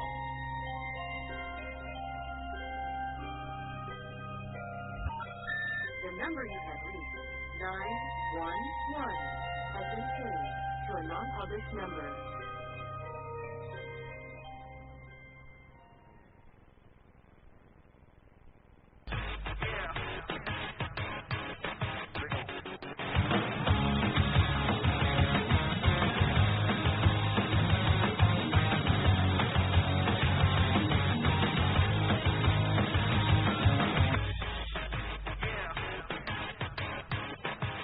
Okay, we're here. Yeah, we're here. Oh, it has been a fun day. Yeah, unbelievable. It really is. Oh man, I can't even remember when I've had this much fun. It's really strange too. I mean, once you get the new equipment in and everything's working great, works fine. Everything works fine. Obviously, radio programming and engineering was not our majors in college because clearly we have. Yeah. Clearly, we lost a lot of listeners. Hopefully, some of them are coming back. I don't know. I mean, we've got a couple back. Marcus, are you there with us? Yeah, still here. All right, great. We're gonna cut our break early because, guys, we've got Marcus Allen with us. Marcus, say hello to everybody. Hello there. Good morning now. I should say good evening. It's good morning from the UK. Right. Well, we're glad. The world is still spinning. It's still going to happen. Great. That's comforting. That is. Very much so. Very much so is. All right. So we've been having this discussion. Well, what about the Hasselblad cameras? I know that the film. We were discussing the film earlier, and I couldn't remember from reading the book Dark Moon. I was trying to remember exactly. I don't think there were any precautions taken to protect that film from any kind of radiation, supposedly. That's true. There was no protection was built into the Hasselblad cameras. These were the cameras carried by all the Apollo astronauts. Each one was issued with his own personal Hasselblad camera. Lucky guy. And obviously, when you send a camera up into space and there is radiation up in space, you would like to protect not the camera so much, but the film inside it. Oh, yeah. That's what's important, is the film inside the camera. Radiation actually doesn't have that much effect on the cameras itself. I mean, we can explain a little bit about the dangers of radiation on satellites. That's ordinary communication satellites, like the ones you might listen to or watch your television on, listen to radio on. Those being transmitted by satellite. But basically, the cameras that were carried on Apollo in the late 1960s had no radiation protection on them at all. Contrary to popular belief and contrary to some spurious stories circulated by people unknown, we won't go there, to say that of course the film was protected because the pictures are so good, how could they not have been protected? Yeah. The point is, you can't protect against radiation danger in space on a camera because radiation is contained in the electromagnetic spectrum, part of which is visible light. Therefore, if you were protecting your film against radiation, it wouldn't be able to take a picture. This would also apply to like motion picture film as well, I'm assuming. Yes, it does. Okay. All photographic film is sensitive. Obviously, it's sensitive to visible light, but it's also sensitive to radiation. Now, every time you buy a photographic film, and we're talking here about roll film, which some people may not be too familiar with if they're used to using digital cameras, Oh yeah, that's which the is a medium. completely different issue. You will see on the box there is an expiry date of the film used before such and such a date, and it's normally about 2 to 3 years ahead of the date you buy it. Oh, I've actually taken film that I've had for 2 or 3 years because I'm that lazy and procrastinating of a person, and the film didn't turn out that great when I got it developed. Yeah, you see, well then ask yourself why, because photographic film is basically a fairly inert material. It's gelatin, which is that's the sensitive part, and it's backed on this sort of plastic stuff. The reason that the film doesn't come out very well, and the reason that you have to use it within a period of time, is because the basic background radiation levels here on Earth are sufficient to damage the film. And that's what they do. It's called fogging. They will fog the film. Yeah, it's kind of white, like I know exactly what you're talking about. Yeah, it basically reduces the contrast levels. That's what it does. So it's like you're looking at the picture was taken in fog. Yeah. And would this apply also with just simple missions? Will the radiation affect film that's being shot around Earth's orbit? Is that possible as well? It is possible, and there's an interesting story behind that. I don't know if you've seen it. There is a film called The Space Station, made by the IMAX company. Okay, I remember that one. Yeah, a great film. Absolutely spectacular film. Looks wonderful. Now, a couple of points about that film. The IMAX cameras are spectacular pieces of equipment, and they coincidentally use the same size film, 70 millimeter, as the Hasselblad cameras used on Apollo. Very similar film, in fact. It's roll film. And I read an interview with the producer of the space station, who was asked how he filmed it and various details about it. And he said, we did have quite a lot of problem. We actually approached NASA and asked if we could go up in the space shuttle to film. And they said, no, we don't have room for amateurs. For amateurs? IMAX? Wow. Yeah, let's not go there, shall we? Yeah, definitely not. They said, no, what you'll do is you will give the film to us, and we will take it up in the shuttle to orbit, up to the space station. How nice of them. And the astronauts in the shuttle who are doing the construction of the space station, they will do the film for you. You just tell them what scenes you want filmed, and they can operate the camera. They are astronauts. These are the top guys. And apparently professional photography is one of their specialties that they train. Yeah, they train in that when they're training for the anti-gravitational thing. I mean, most people can shoot a film. I mean, it's not rocket science. Sorry. Now, a couple of points about this IMAX film. In the interview, the producer said, well, of course, we had to place the camera to which the magazine containing the film had been attached. We had to place that camera in a lead-lined box to take it up in the shuttle, and then it was taken out of the box in orbit, given to the astronaut who filmed the 2 minutes of sequence that each film magazine permitted, and it was then handed back to the shuttle and put back in the lead-lined box. And they said, why did you have to do it like that? And they said, in order to protect the film from the dangers of radiation. Right. Okay. This is in Earth orbit. Now, Earth orbit is 250 miles up. Yeah. Thereabouts. Now, you said that this radiation didn't extend to the North Pole, though, correct? Yeah, you can get radiation damage at the North Pole. The point about it being that below the Van Allen radiation belts, there is still sufficient radiation in space to damage photographic film.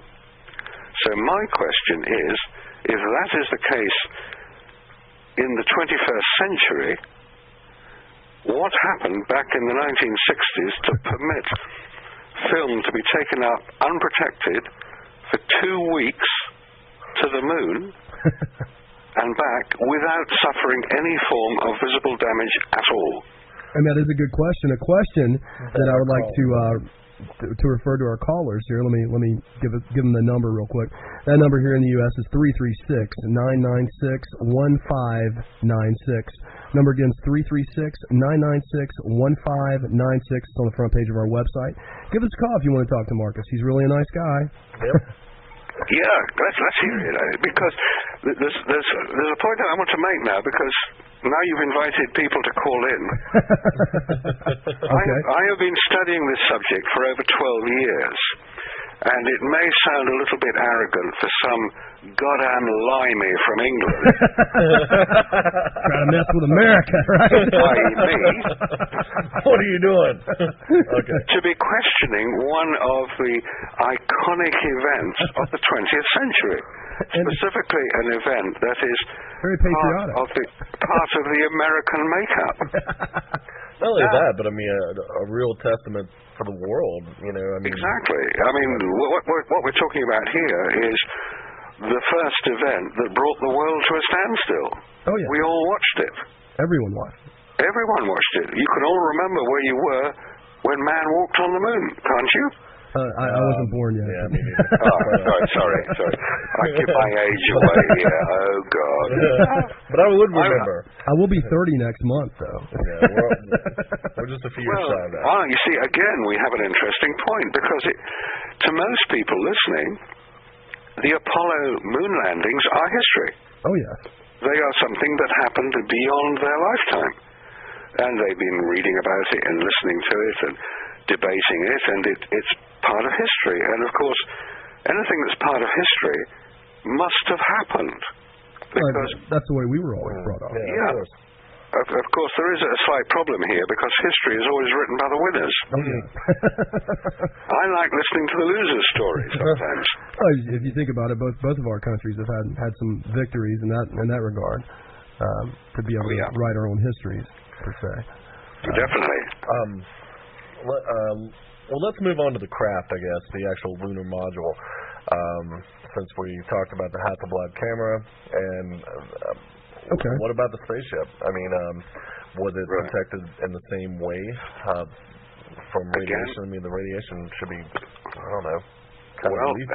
That's, again, a good point to make, because this is the assumption that is made, that if you're traveling to the moon, you have to be protected, because in space there is no atmosphere, therefore there is no pressure, therefore you must take your own, or for man to survive in what is in effect one of the most hostile environments he can encounter, he must take protection with him. And that protection basically is in the form of air pressure, because we are designed to operate at quite high pressures. We have 14.7 pounds of air pressure on every part of our body. If you go 100 miles up, you don't have any air pressure, and you would explode.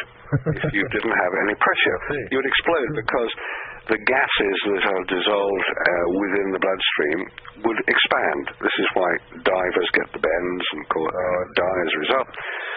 And so astronauts have to wear spacesuits, and those are pressurized. Now, in the lunar module going to the moon, the astronauts were, and I quote, in the shirt-sleeved environment. Now, a shirt-sleeve environment means that you take your spacesuit off, basically. You're walking around in regular... You're floating around, I suppose, in your T-shirt. Which is a comfortable and quite easy atmosphere in which to work. Now, that implies that there is an atmosphere within the spacecraft, i.e. pressurized air. Obviously. Which is the same in the space shuttle as well. You see shots from the space shuttle, you see the astronauts floating around in the space station. They're in their shirt sleeves and they're floating around. You can tell they're in space because they're upside down. There's no gravity, and it's all very amusing. And I could tell, Tom Cruise almost fell from that cliff too in Mission Impossible 2. Exactly. And in fact, those can be filmed on Earth in the Vomit Comet, the famous plane that that carried on. Well, oh yeah, I'm familiar with that. Tom Hanks filmed Apollo 13. Yeah. Yes, that's right. It's possible to recreate weightlessness in the Vomit Comet, which is a plane that does parabolic loops, and it's basically like coming down of a high-speed elevator, a very high-speed elevator, and as it comes down, you don't feel, first of all, your tummy disappears somewhere up your chest, and you start feeling a bit queasy. But if that was extended to the point where your feet left the ground, that would be weightlessness. Now, in space, obviously there is no atmosphere, therefore the lunar module going to the moon would have had to have contained its own pressurized atmosphere for the astronauts to survive, and it did. They could survive at a pressure of just over 5 pounds per square inch, which doesn't sound a lot, but it is actually quite a lot. There are 144 square inches in a square foot. 5 times 144 is about 750. So we're talking 750 pounds per square foot of pressure on every square foot of the lunar module. That's a lot of pressure. Yes, it is. That's quite a bit of pressure. There's 2,000 pounds plus 2,100 and whatever pounds per ton. So for every 3 square feet, there's 1 ton of pressure. So if you could imagine a small piece of metal, 3 square feet, not 3 feet square, but 3 square feet, it would be bearing the weight of 1 ton. Now, the door through which the astronauts would enter and exit the lunar module, and you see it in quite a lot of the photographs, they crawl through this door, measures 32 inches on each side. Oh, yeah. That's about 900 square inches. Multiplied by 5 is over 2.5 tons of pressure on this small door. Wow. It's made of aluminium. It's less than 1/4 inch thick. I don't think it would stand that pressure. No. I don't think so either. It would just sort of so you can do these sort of calculations ad infinitum, and you come up with answers that don't appear to make any sense. Now, if there is anybody listening, if one of the Apollo astronauts is listening, please phone in and tell me I'm wrong. I want to know if I'm wrong. I don't want to know if I'm right. I want to know if I'm wrong. Because the calculation is like any high school kid could do the calculation. Oh, yeah. It's not rocket science. This is straightforward physics. You have a piece of metal, 30 inches square, equals 900 square inches. Multiply it by the internal pressure of the lunar module, 5 pounds per square inch. You equal 4,500 pounds of pressure on the door. What would be the bending moment? Now, this is for the scientists out there. What would be the bending moment on a piece of reinforcement to stop that door bursting open? Good question. Yeah. And the answer is more than 1/4 inch, I'll tell you. Oh, okay. Well, good. Well, we're not mathematically inclined here on the show. We have this weird craft, which I'm sure you're familiar with the photographs of it. Oh, yeah. Basically, it's a rather attractive bug with a big rocket underneath it and 4 legs, and it stands about 20 foot high. It's about the size of a pickup truck. It's in 2 halves. The astronauts traveled in the top half, and the bottom half consisted mainly of the landing gear for when it would touch down, and a huge rocket engine to slow it down. Because when any craft leaves Earth orbit, it must achieve a escape velocity of 25,000 miles per hour. Okay. That's fast. Yeah, it's very That's why they need so much fuel to provide the energy to build up the speed. As a spacecraft leaves the Earth, assuming it's doing 25,000 miles an hour or greater, it will eventually leave the gravitational attraction of Earth. Now, what not many people are aware of, they think, oh, you're going 25 miles an hour, well, it's only going to take 10 hours to get to the moon. It's 240-odd thousand miles away. Hey, quick, how come it took 3 days? Because the rocket doesn't fire forever. The rocket only fires for a few minutes. Oh, yeah, short burst. Just enough Then it shuts off. Yeah. And basically, you're being gradually pulled back towards the Earth. The gravitational attraction of Earth is pulling you back. Yeah. You reach a point at about 90% of the distance towards the moon, just over 200,000 miles, where the gravitational attraction of the moon takes over and attracts your spacecraft towards the moon. Yeah, that makes sense.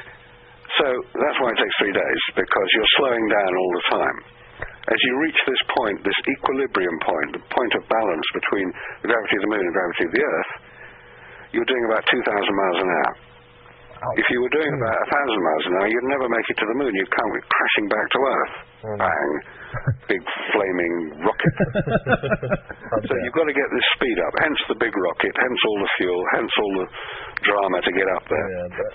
You then get into moon orbit, and you're obviously being attracted to the moon, so you're accelerating at this point. And by the time you reach moon orbit, you're doing 3,600 miles an hour, which is not that fast, but compared to the speed you left, but it's fast enough. Now, in order to land on the moon, you have to slow down again. And you slow down by firing a rocket, which is the big rocket underneath you, to slow the craft down. It sort of fires against the speed and slows you down. It's like the brakes on a car or the parachute that somebody would use on skydiving. It slows you down. Okay.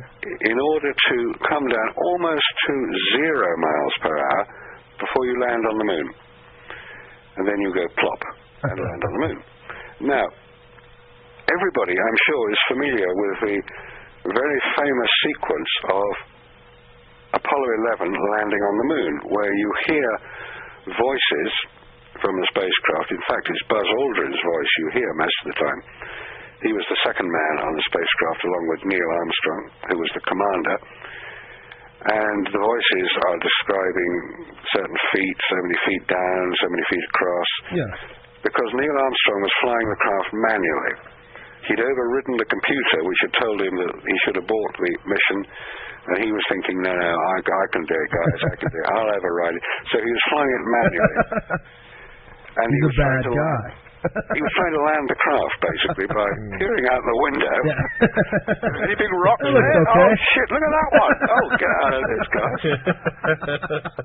And he had real trouble, poor chap. You know, standing up reversing your car in a supermarket car park. Yeah, certainly. I mean, he had a little triangular window, about 18 inches triangular window to look out of. And there was Buzz Aldrin on his right, saying, down a bit, Neil, down a bit, cross a bit, cross a bit. How much fuel have I got left? 20 seconds, get down. And he did. Oh, big drama. I mean, talk about script writing. This is one of the best I've heard. Hey, one small step for man, one giant leap for mankind. That's a great line. And so, he gets down, and the eagle has landed. The eagle has landed. Hey, guys, and then Houston replies, something to the effect that, hey, guys, you've got a bunch of guys about to turn blue here. Thanks very much. And they're all a bit nervous. Well, we all were a bit nervous. I was a bit nervous. Kept you it was exciting. Oh, yeah. Let me ask you a question, just off topic a little bit. Do you believe that we've ever been to the moon at this point in time, that being 2006? Sorry, at this point in time? Yes. What? I mean, do you believe that we've ever been to the moon? I mean, I'm not talking about 1969 or any of the missions beyond that. Do you think we've ever actually been to the moon? Okay. Have we ever been to the moon? I don't see any evidence for it. I wish we had. I really do. It's one of the great achievements of modern science. Oh yeah. To land on the moon. It's a great achievement. But where is the evidence? Where is the evidence that man has landed on the moon? Now, the evidence exists in the form of photographs that were supposedly taken on the moon, films, men who've landed there, equipment that's landed there, the fact that we've been told that it happened interminably by very important people. We believe it. Oh, yeah. Now, that's not evidence. Now, Marcus, I'm gonna stop you for just a second. We're gonna take a short break and just stay on the line with us, and we'll be right back with you. We're gonna take a short break, and I want to give that number out to the callers again. That's 336-996-1596. Marcus wants to hear from you. We want to hear from you. 336. That's right. Give us a call, guys. 996-1596. We're gonna take about a 3-minute break, and we'll be right back here at World of the Unexplained. If you're out there listening, callers, we just had a caller, and once again, I'll repeat myself. We just had a caller that called in, and we weren't able to answer the phone at the time because I don't have an external phone plugged into our equipment yet. That's what I forgot to do today. Well, that's all right. I mean, we've been working on quite a lot of stuff. And so it has to be on air. Otherwise, we can't answer the phone. Certainly. I know that sounds weird. But that does. Anyway, going back to what we were saying, we were talking about we didn't see any evidence for it. About a moon landing at all. At all. That's right. I mean, it's a perfectly straightforward and reasonable question. Do you believe man has landed on the moon? And I say there are 3 things I believe in: Father Christmas, the Tooth Fairy, and God. Okay. All right. Those are good. For everything else, I need evidence. So where is the evidence? Now, most people at that point will say, well, you've got the photographs, you've got the films, you've got the interviews, you've got the astronauts, you've got all the... I mean, how much evidence do you want? And I say, yes, but this evidence all comes from one source. It comes from NASA. Yeah. All the photographs, all the films, all the astronauts were all employed by NASA. And you would like to see maybe like an independent, non-government sponsored sort of thing That's to right. tag along and right. Yeah, take them with them. Be a more, I don't know, sort of a space reporter, I guess. I don't know. Yeah. Sort of, I mean, I would like to see some totally independent evidence for the fact that man has allegedly landed on the moon. Now, what could this evidence be? Basically, what would persuade me? What would make me shut up and go away and do something else? Okay, wait a minute. Marcus, we've got a caller. Hang on just a second. And you're on the air. Can the caller, what's your name and where are you calling from? It's Cora. Oh, it's from Cora. Moxville. From Moxville. How are you, Hey, Cora? Hey. Say hello to Marcus. Hi, Marcus. Hi there. Good to speak to you. I want to know what was the reason for the U.S. supposedly lying about landing on the moon? Okay, a very good point. Why would the United States lie about something as important as this? All right, thank you for your call, caller. Thanks, Cora. Thanks, Cora. You're welcome. Okay, to answer the question, you have to go back to the context of the time in which this event took place, the 1960s. Now, a lot of other things were happening in the 1960s. Certainly. The Cold War was at its height. The sort of pseudo-battle between capitalism and communism. Oh, yeah. The Vietnam War was at its height. It was getting very unpleasant by the late 1960s. There were a lot of protests, there were a lot of riots against the Vietnam War. The space race, this mythical race between Russia and America to reach the moon, was at its height. There was a lot of things going on. Presidents had been assassinated. John Kennedy had been assassinated. Robert Kennedy, Martin Luther King had been assassinated. This was the 1960s. These were really big events. They made a big impact. This is not the 21st century we're talking about. We're talking about a much more innocent age. Now, America had been really quite upstaged by Russia in the whole of space travel. Yeah, they had the first spacewalk. The first dog in space. Yeah, What was his name? Laika. Okay. Poor dog. He only got a one-way trip, didn't he? Yeah, poor dog. Bark and you get a bone. And he finally died. Yeah, he was up there. Well, it was, the truth came out about the poor dog later. He was designed to die in space. It was to see if the effect of weightlessness on somebody used to living on Earth. So you've got Russia had achieved a lot of firsts. Russia had upstaged America. Well, they launched Sputnik, and it went bleeping around the world. That was in 56, Sputnik, right? by the way, means companion. This was evidence. Now, what was so fascinating about that was that anybody could discover that Sputnik was up there because it made this bleeping noise. So all you had to do is tune your radio in, and you could listen to it. Yeah, actually, so there was no doubt it was up there. This was the point. They'd launched the first man into space, Yuri Gagarin, and America went nowhere. Rockets kept blowing up on the launch pad, and it was basically pretty embarrassed. This is why President Kennedy, in May 1961, made his famous speech to the Joint Houses of Congress. The challenge to the American people to... Yeah, where he announced this is what we're going to do. We will land a man on the moon before the decade is out and return him safely to the Earth. This was an incredible piece of politics to divert America's attention from the fact that they had been comprehensively upstaged by their deadly enemy down the road or across the water, and that they were going to do something about it. Yeah. Now, at that point, May 1961, no American had been into space. So they didn't know if they could do it or not. Oh, yeah. It was here, guys, here's a target, let's go for it. No, that's fine, that's not a problem. John Glenn was the first American to orbit the Earth in 1962, which he did. And then you've got the Mercury program, where one man went up in a little capsule and practiced orbiting, and then you had the two-man capsule, the Gemini program, leading on to the Apollo program, which was first launched in 1968. Okay, Marcus, let me stop you a second. I got an email from one of the listeners, and it said that, can you please ask Marcus his thoughts on the reflector array in the Sea of Tranquility, which is used to reflect laser beams sent from Earth. By beaming laser pulses at the reflector from Earth, scientists claim to be able to determine the round-trip travel time that gives the distance between the two bodies at any time. They claim that this is still working today. What do you think about this? Well, this is another good point. It's always a question I get asked. Okay. What about the reflectors?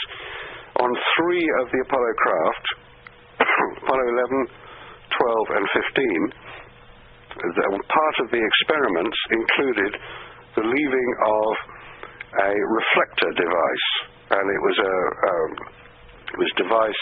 Excuse me, I just get a drink of water. Oh, go ahead.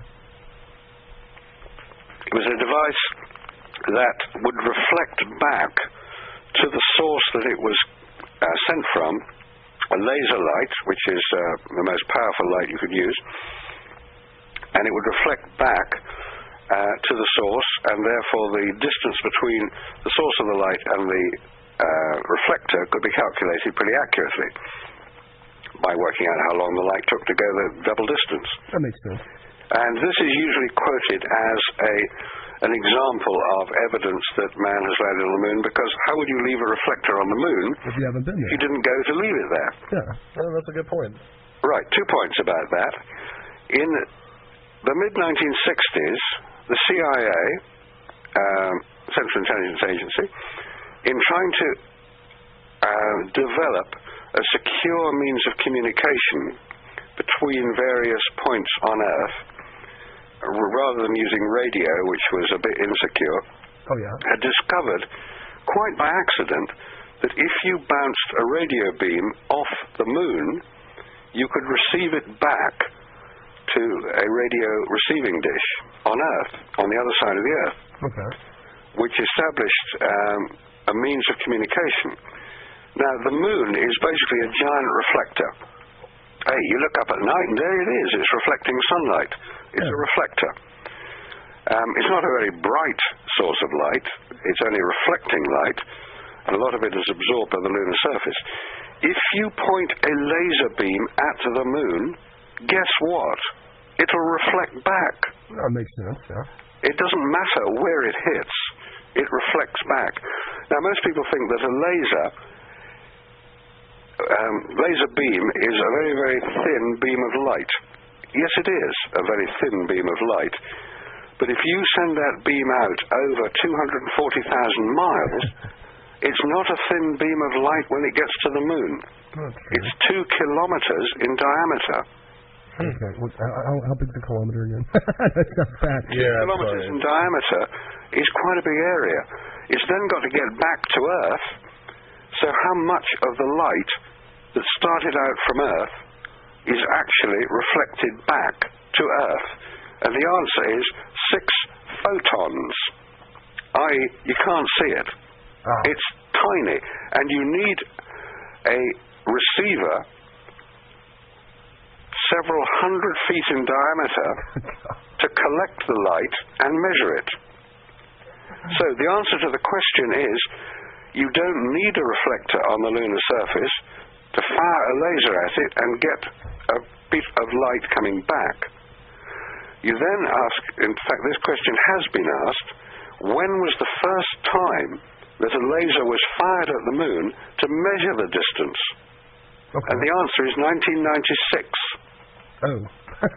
Not, as most people think, when they left the reflectors up there.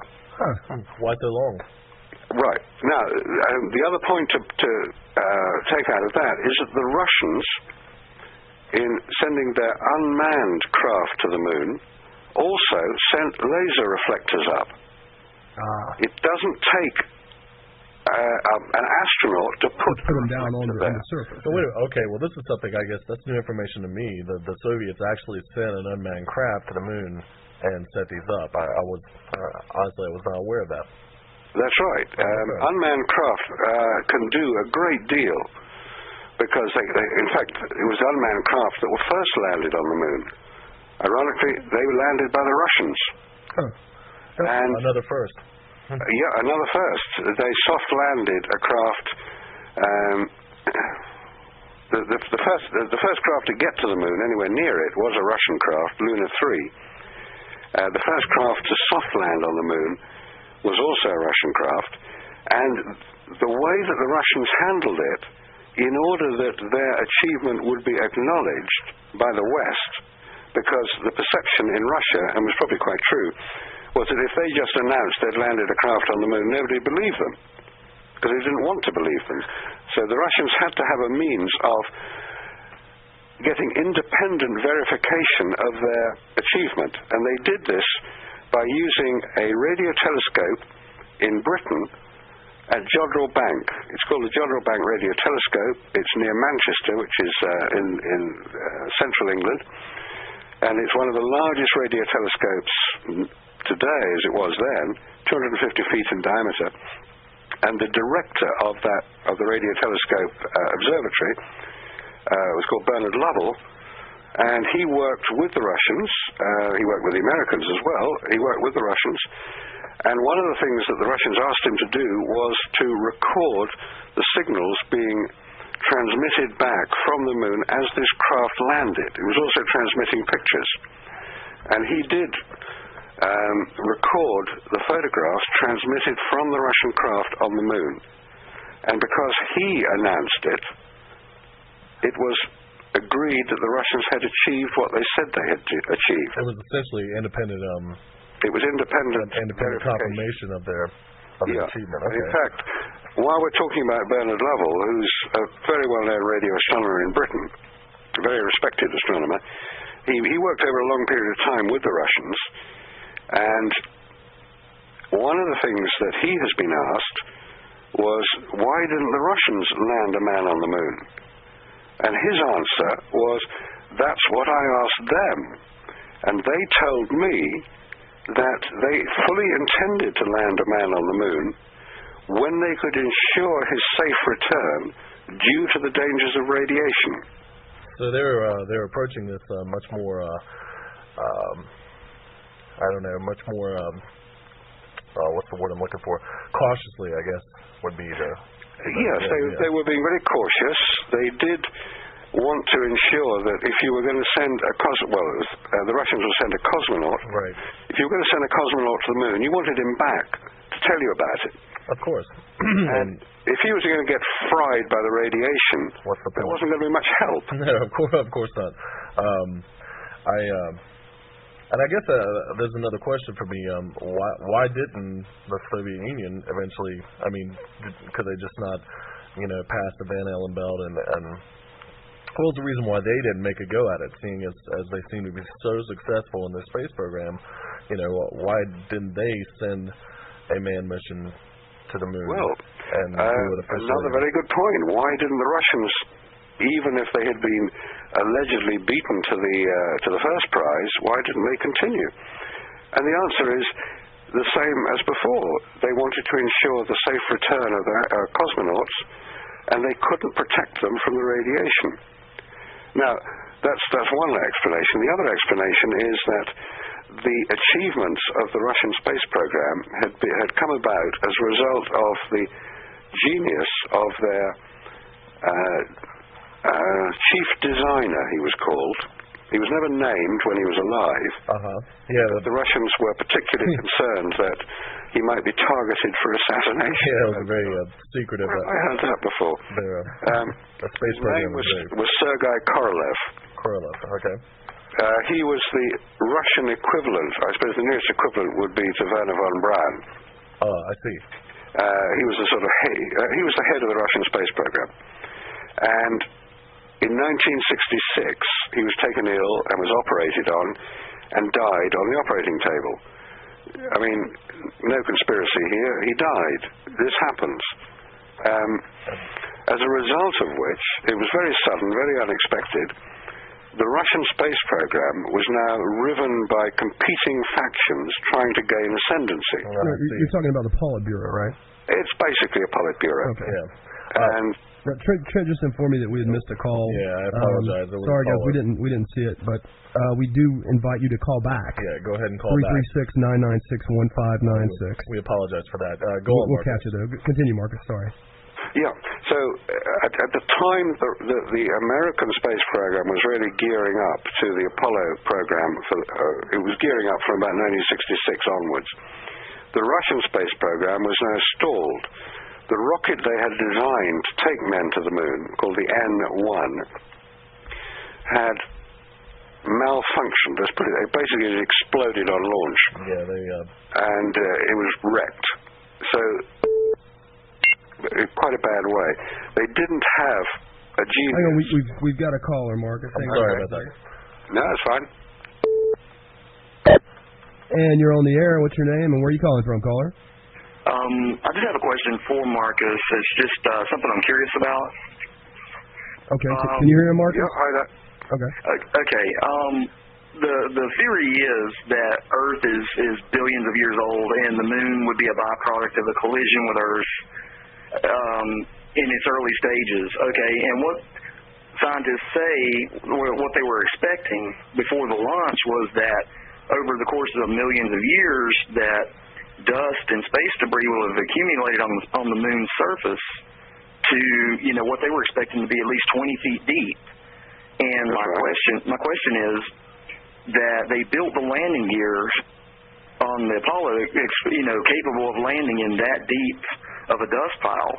But when they got there, there was only a few inches, and they were astounded. And what I'm wondering is, a lot of what you're saying does make a lot of sense, but why would they design the Apollo with such deep landing gear and go through all this length and this scientific foresight if indeed it didn't happen? Because the general public would not know that anyway, unless you were into astronomy and you were really knowledgeable on this subject. The general public would have been able to care less.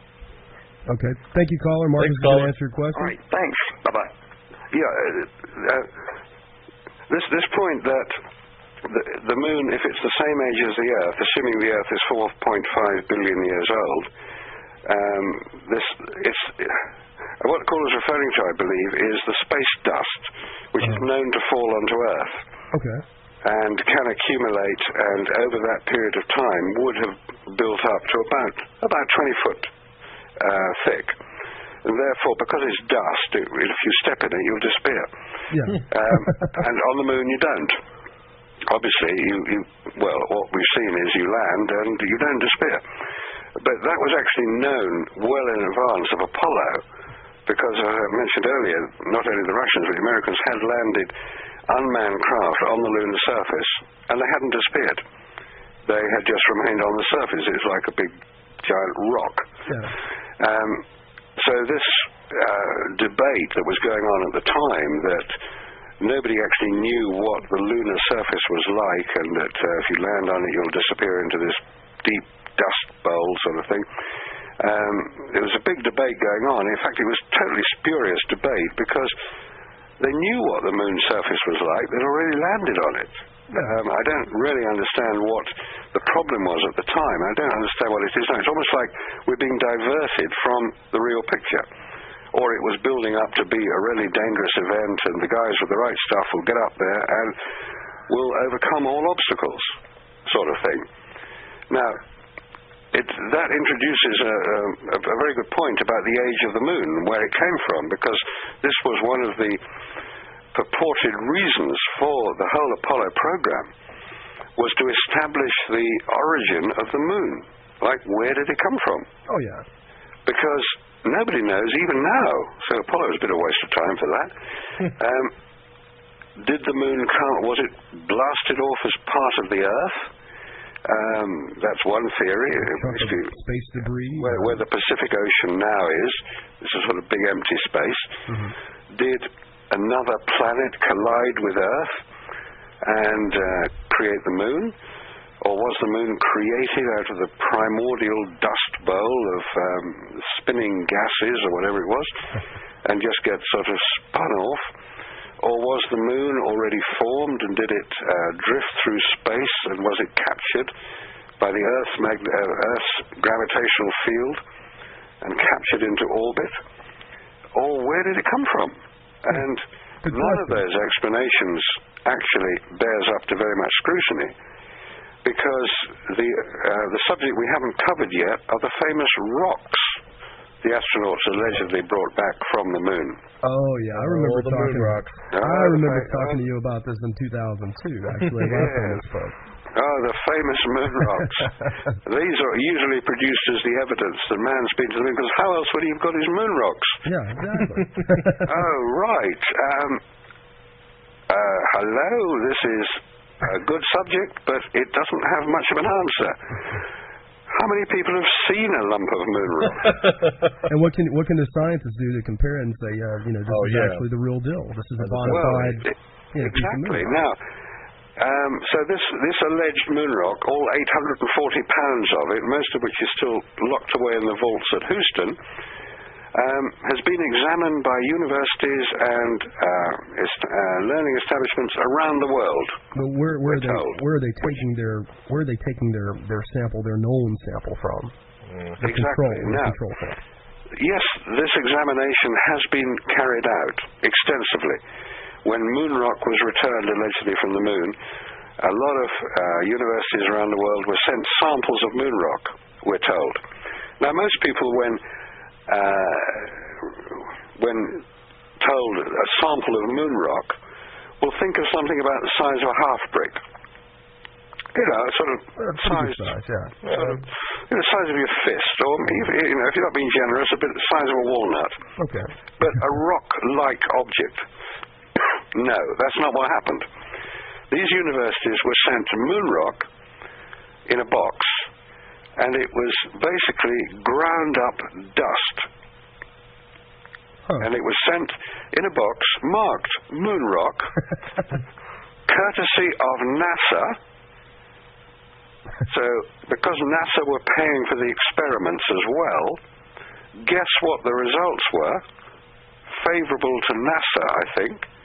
And most of them came back saying, these rocks are virtually indistinguishable from rocks that you would find on Earth.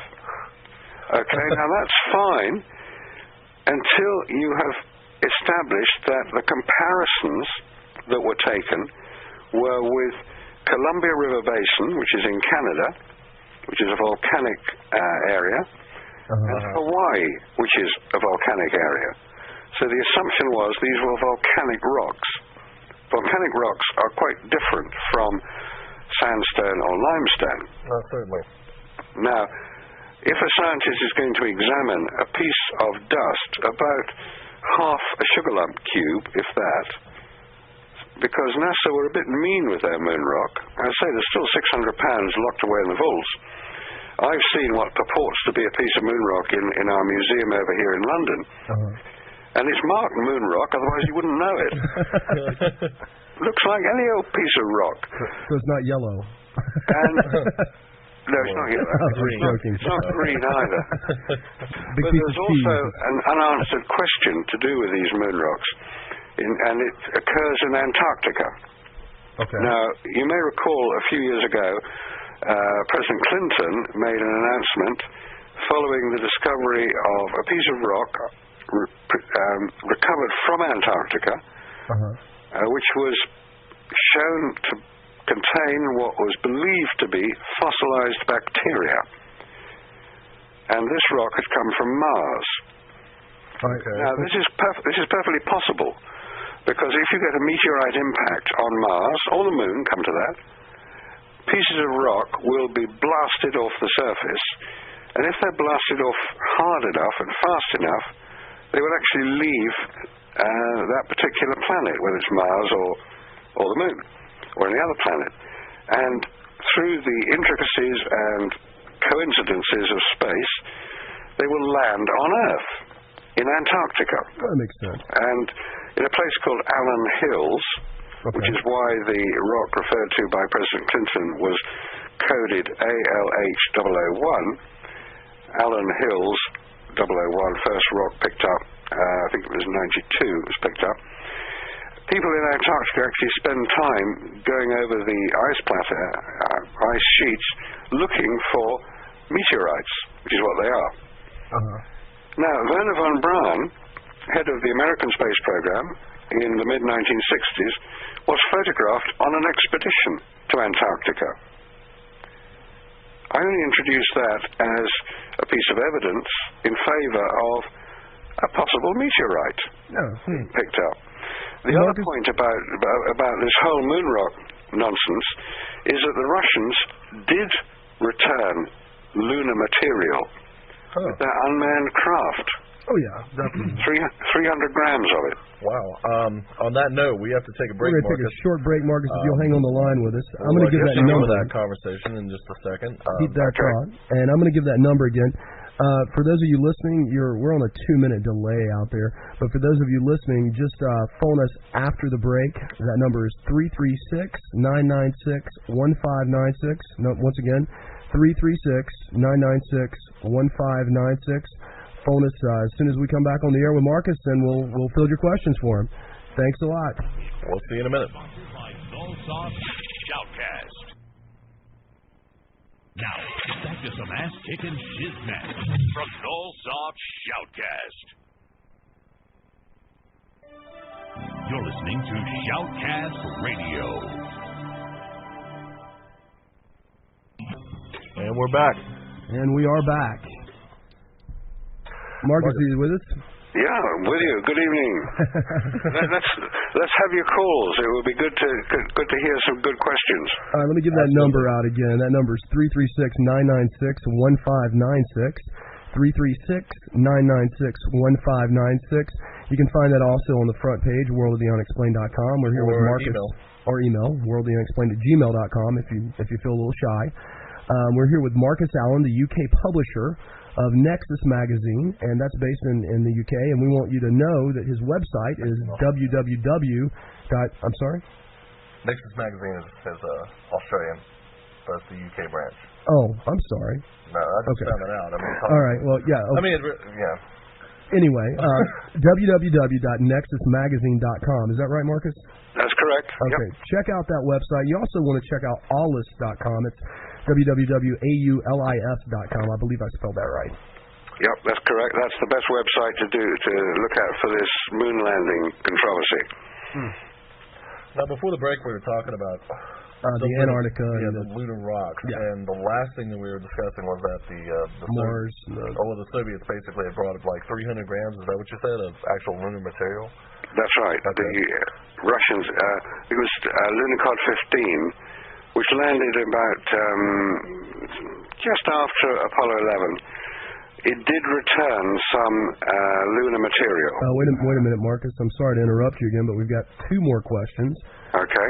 The first one, I'll just read these one at a time. The first one is if it came out that it was true that there was never a landing on the moon, at least in 1969, wouldn't it cause chaos within the U.S., the huge lie to the Americans, the millions of dollars from the taxpayers' money, the question of how much more the government has lied about our history, not to mention most likely completely shut down NASA?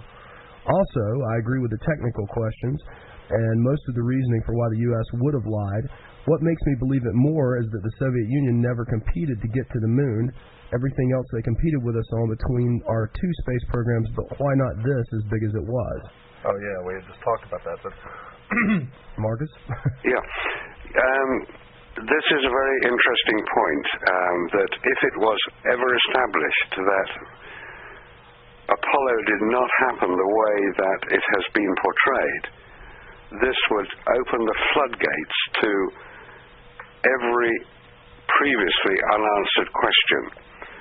I hesitate to use the word conspiracy because I don't think it's helpful, because the idea of conspiracy theory has different connotations. There's nothing wrong with conspiracy or conspiracy theory. It's just that all it means is it's a different version of the official event.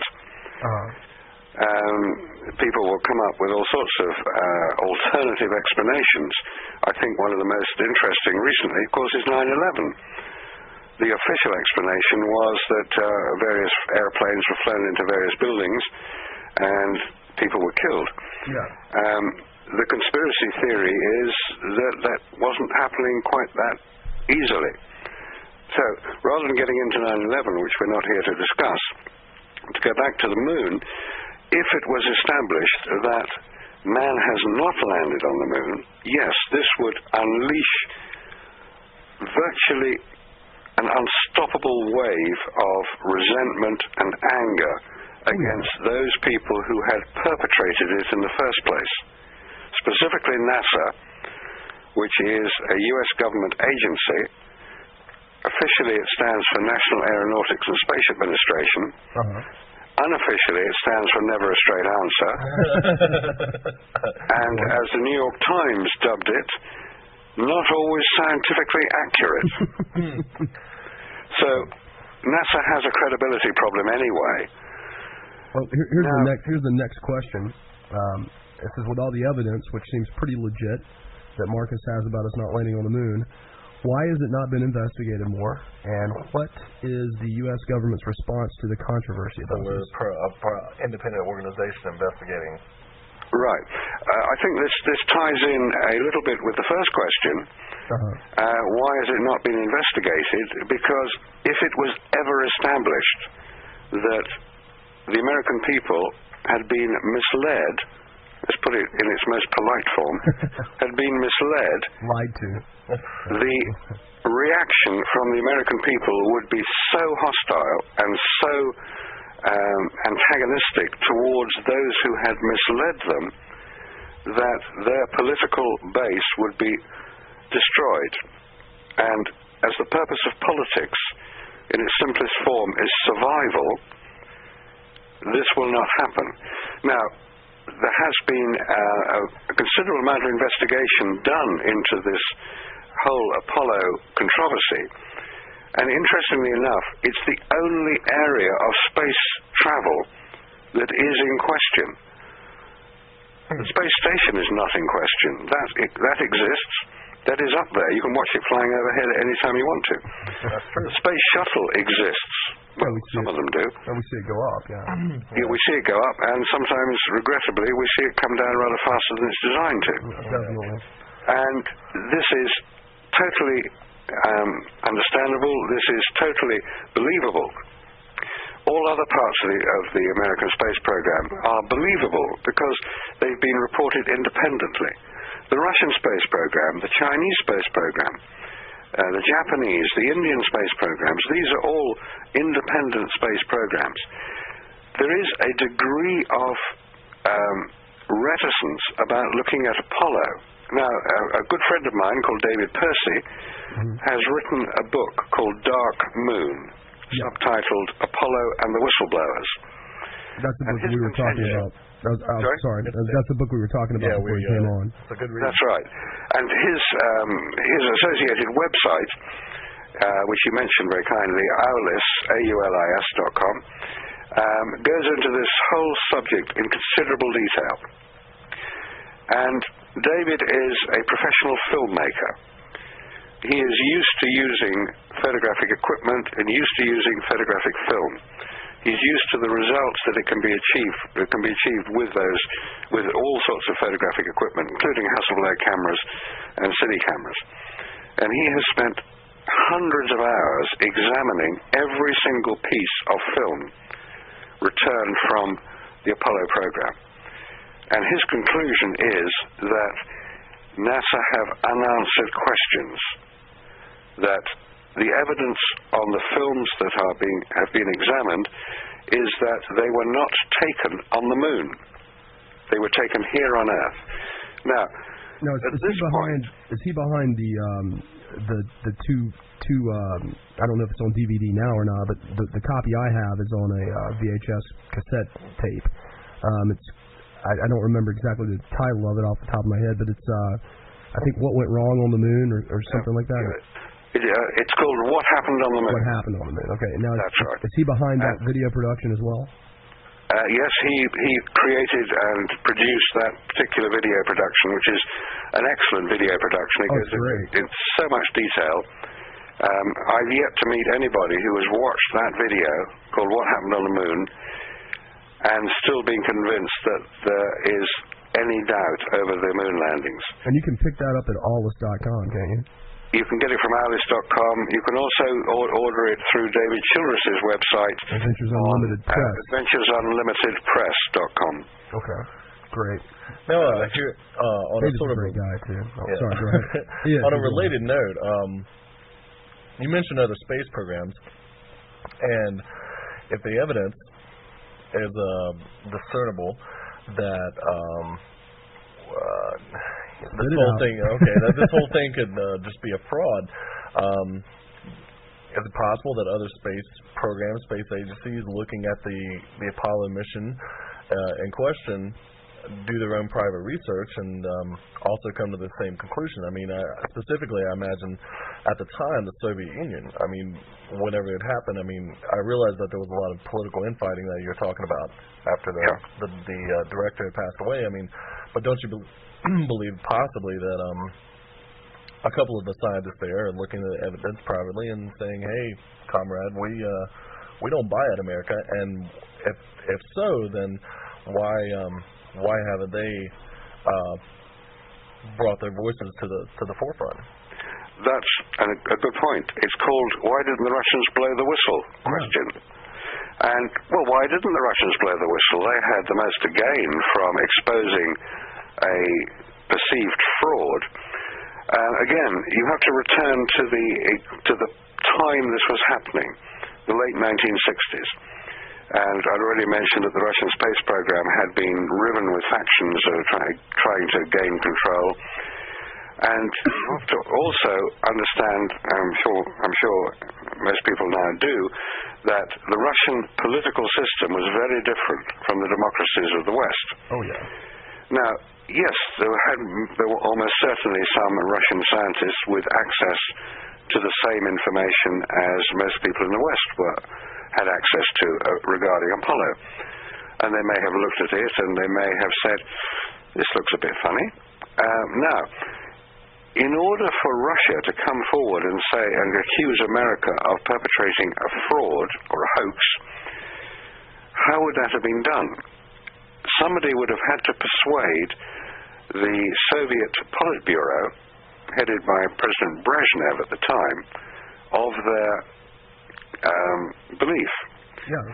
Now, who in the Russian space program would have had not only the technical knowledge to be able to unravel what was being presented to the world as a great triumph and expose it as a fraud, but also the political clout to go in front of the Soviet Politburo and persuade them that they should expose America for committing a hoax on the world. And I contend that there wasn't anybody who could have done that at the time. But a more interesting question would be, why did nobody in the West blow the whistle? Why did no photographer come forward and said, I have serious doubts about these photographs? Why did no biologist come forward and say, how did man survive the dangers of radiation in space without protection? Why did no physicists come forward? Why did no chemists? Why did no scientists come forward and question it? Because nobody did. Nobody in the West came forward to challenge it until about 15 years ago. That was the first time I was aware that there was a doubt over Apollo. It took that long for the doubts to arise. And you may recall that at the time of Apollo, there were various surveys conducted. I'm not quite sure who by or for what purpose, but they did show that 25% of people questioned did not believe what they were watching. They did not believe that man had landed on the moon. Now, that was put down at the time to this was such a gigantic scientific achievement that people have trouble grasping the implications of it and would deny it. We should put a poll up on our website now. That's a good question. We should do that. I think we should do that. How many people believe that we went to the moon? But it's very true. Any kind of new scientific or technical breakthrough that happens, I mean, there's a certain amount of disbelief just inherently. Oh, yeah. That's a common human reaction to any major new leap forward. I know my great-grandfather, he never believed that it happened. And then this is back when it actually occurred. He's like, there's no way. You know? Yeah. And there were quite a lot of people who had doubts, but they couldn't explain those doubts. Yeah. They just said, this doesn't look right to me. But they couldn't say why. You know, we talked about, I think in 02, and I want to bring it back up again because I don't remember exactly the details behind it. Let me give the number real quick, though. It's 336-996-1596, 336-996-1596. It's on our webpage, worldoftheunexplained.com. Or email your question into us at worldoftheunexplained@gmail.com. That's G as in Google. And we'll forward it to Marcus. But going back to what I was saying, there was an episode somewhere overseas. Well, overseas, when I say overseas, I mean over your way. But it dealt with something about a Coca-Cola bottle or a Coca-Cola can rolling past one of the astronauts' feet in one of these clips that they were showing on TV. That's right. In fact, this is an incident that is recalled in the book Dark Moon. And it comes from an interview that David Percy conducted with a lady in Australia, in Western Australia, who was watching the live landing in Western Australia, in Perth, as it happens. And she was watching the landings, and she was convinced that she saw on the screen what looked like to her a Coca-Cola bottle rolling across the moon. Surface of the moon. Of course, this wouldn't be possible because I know Coke is everywhere. Well, you know, they've got Santa Claus. I mean, they made him red and white. Why not have the moon too? You know, Coca-Cola will rule the universe. Anyway. Well, of course, it was Coca-Cola that invented Santa Claus. But that's another story. And she was convinced that she had seen this Coca-Cola bottle on the screen and didn't believe it, obviously. No. And waited until she phoned a couple of her friends who had seen it as well. If only there were VCRs back. And they basically were waiting for the repeat transmission, the sort of summaries and the repeats of the landing. And she never saw it again. Now, so far as I know, David Percy is the only person who has interviewed this lady. And her story appears to stand up. Apparently other people saw it as well. But it has never been, that particular clip has never, to my knowledge, been identified.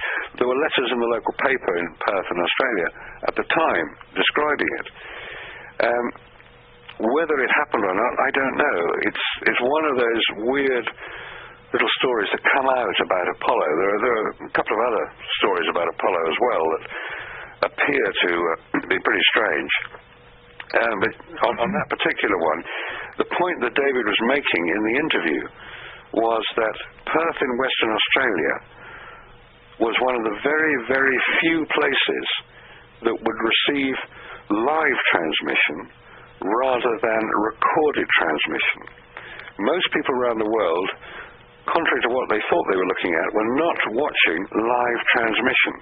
And it was to do with the difficulty of ensuring the signals were received, because at the time that the landings took place on Apollo 11, the only place in the world that could receive the signals, we're told, was Honeysuckle Creek, which is in Australia. It was one of the receiving stations for Apollo. Okay. The other was Goldstone in California, and there's another one in Madrid. So the world could receive signals at all times, but depending on where the Earth was at any given point in time in relation to the Moon, only one of those stations would be live, as it were. Okay. And on this particular occasion, the actual landing, the live signal was coming through Honeysuckle Creek. Now, it was then being transmitted live to Australia, but recorded and sent over satellite links and undersea cable links to America. Hence, you weren't watching the live program. It was recording. But in Australia, you're watching the live show. And this is the point that David was making, was that only in Australia was the transmission unedited, as it were. It was the live transmission. Everywhere else, it had been tampered with before you watched it. Oh yeah, cut down and edited. Cut down, edited, and buffed up, and made to look ever so good. and that was the difference, and that was the point he was making, and that was the point that this lady was making, that she watched the actual unedited version of the landing, but it was never shown again. What she watched again was what everybody else watched. Now, I want to, on a similar note, I know we talked before about the radio transmissions from Houston to these people, and I think at one point we may have talked about maybe the time delay factor. You know, like for example, we see it all the time now. Over in Iraq, at least we do over here. I don't know. I'm sure you guys do too. You have a certain time delay, and you see it with video phones and things like that nowadays with the technology, but you don't really hear that delay in any of these,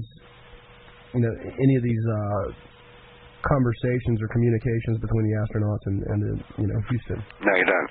You don't. That's another excellent point. It's all these little details that start to add up. And it's only in having an extended discussion like we're having at the moment that these little details start to emerge as what's the answer to that question? And yes, you're quite right, that there should be a 2.5-second delay. That's the time it takes a radio signal to leave Earth, reach the Moon, for the signal then to come back from the Moon to Earth. Radio signals travel at the same speed as light, which is 186,000 miles per second. The Moon is 240,000 miles away, hence 2.5 seconds. That'd be the math, yeah. And a 2.5-second time delay is actually quite significant. Oh yeah. Let's try and create a 2.5-second time delay. Okay. Sounds like now I'll say 1, 2, 3, 4, 5, 6.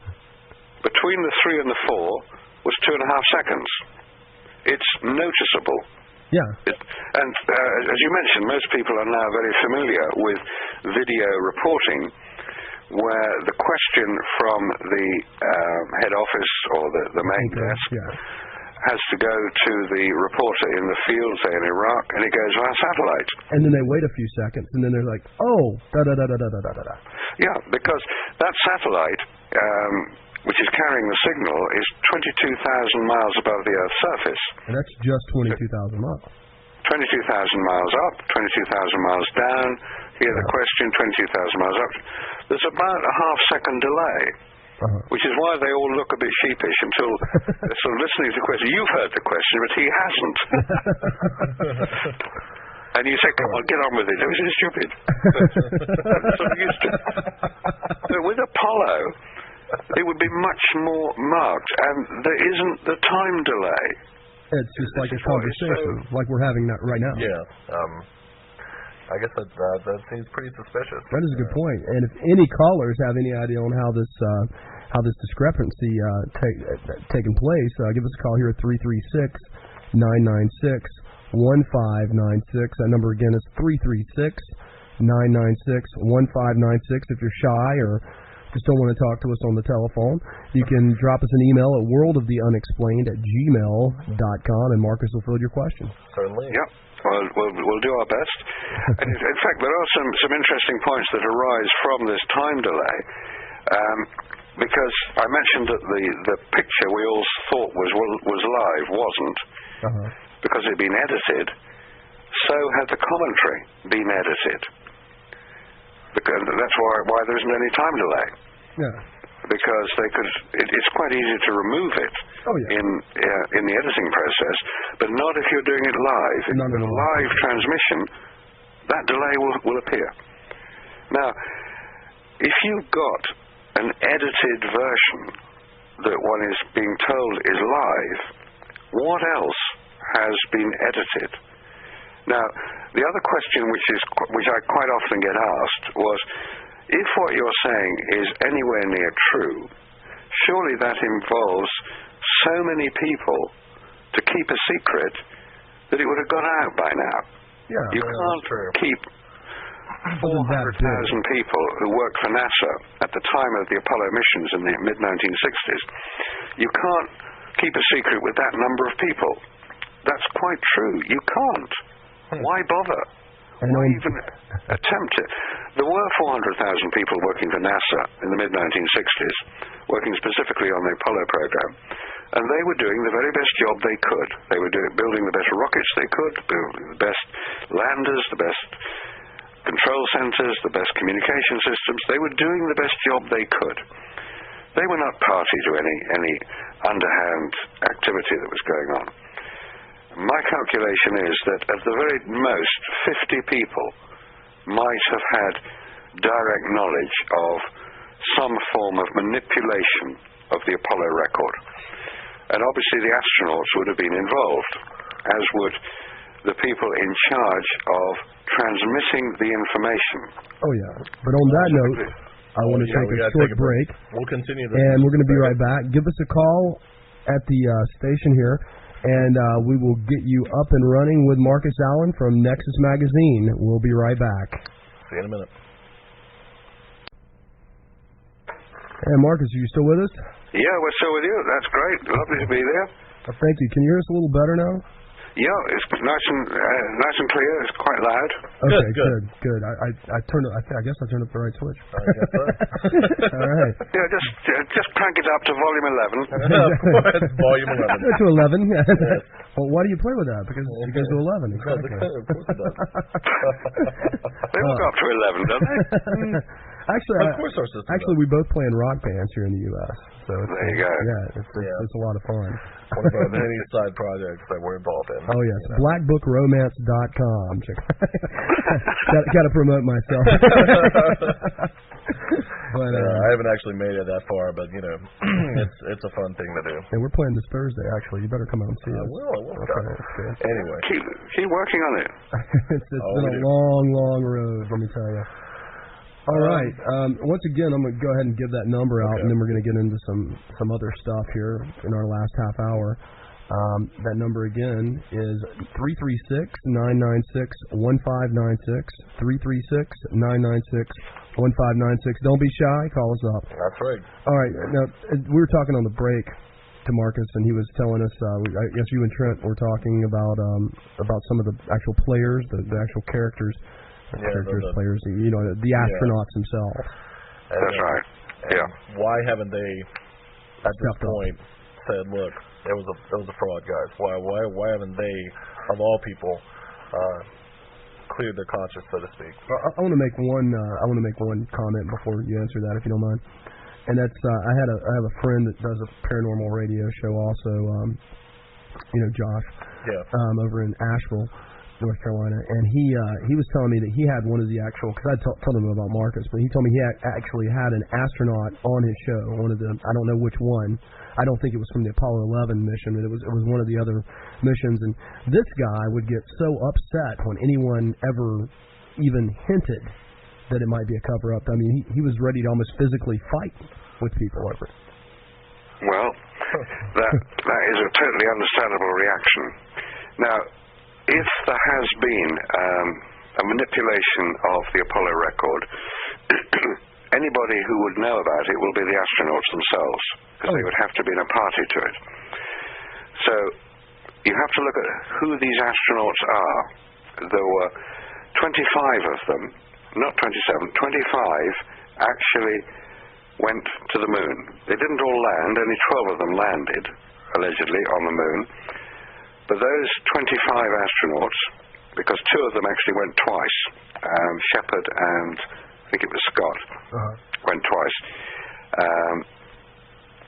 These astronauts, they were all military men.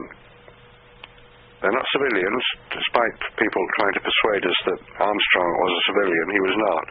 He was in the U.S. Navy, and he was also a test pilot for many years. He flew in the X-planes. In fact, he reached space quite early on in his career in the X-plane. Oh, yeah. Now, being a military man in America, as I presume would be the same in virtually any other country, you swear an allegiance to your country. You swear an allegiance to each other, and you also agree that the Commander-in-Chief, the President, when he gives an order, you obey it. Yeah, so of course. When the Commander-in-Chief says jump, your only question will be, how high, sir? Now, all military men are trained to look after each other. They have an esprit de corps, and it is well ingrained in all branches of the military. So, for somebody to suggest that they might not be telling the truth would be something that they would immediately deny, because for one of them to agree that he, and by implication the others, had not been telling the truth would be so reprehensible and so severe that they would never ever do it. They will not let each other down. These are honorable men. Oh, yeah.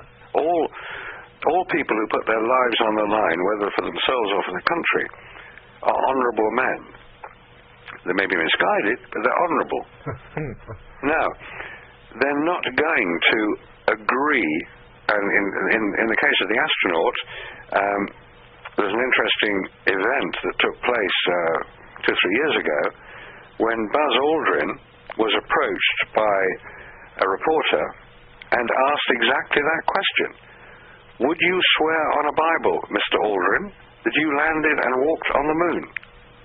Now, instead of saying, give me the Bible, oh, yeah, of course I'll swear on anything you want. How many Bibles have you got? Exactly. Give me a stack. Bring the stack out. His answer was a punch in the face. Actually, I think I remember that in the media somewhere. Wow. It was filmed, actually. Oh, that's what I remember. Yeah. Ooh, that's got to be bad for PR. I'm sure Buzz Aldrin is an honorable man.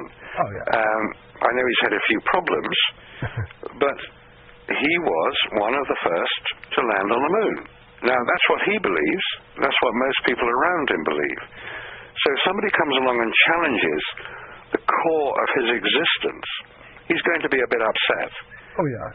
But you would have thought that punching a guy in the face was not the best way to get your point across. No, it certainly doesn't add to the... No. And Neil Armstrong, in fact, has never, ever given an interview. Huh. That's really weird. If you approach him, he lives in Ohio, if you approach his residence, he will ask you to leave, and if you do not leave, he will call the police. That's nice of him. Wow. I guess. Yeah. Now, who was it that wrote the book? I remember when I was in college reading. We had to do some kind of. I was an English major of all things, and we had to do some kind of. They give you all these selected readings in American and British literature and all this stuff. And one of the more modern readings was supposedly had come from one of the astronauts as he wrote from the I guess not the shuttle, but I think it was one of the Apollo 11 astronauts. And I don't know if that was, I wanted to say that was Neil Armstrong that had written this short story encounter, or, you know, it was just talking about being out there floating around, and I think he actually referenced naked women at the time, something crazy like that. It was one of these, you know, pseudo-postmodern kind of expressions, but are you familiar with any of that, or am I just making no sense right now? Yeah, there are many little stories like this that float around about the astronauts, and they all seem to have one purpose. They all seem to have the purpose of confirming the stories. Selling the propaganda.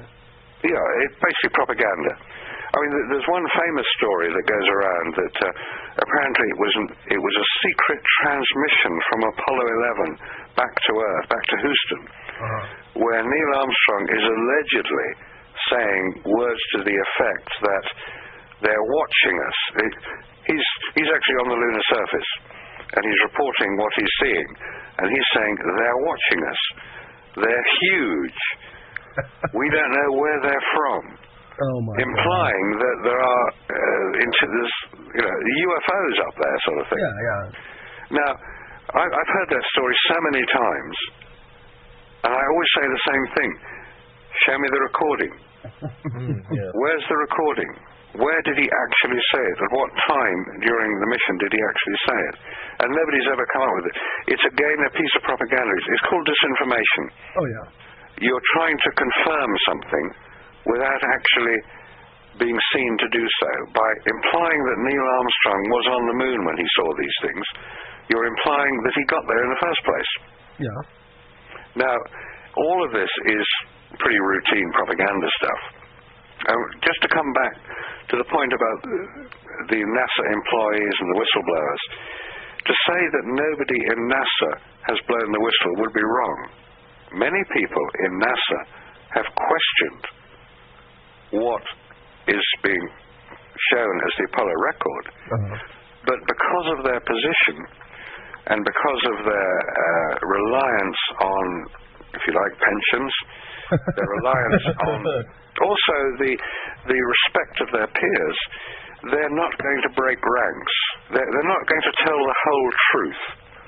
It's not that the whole truth hasn't been told, but others have come forward and examined the evidence, which is where we come back to the beginning of our talk tonight.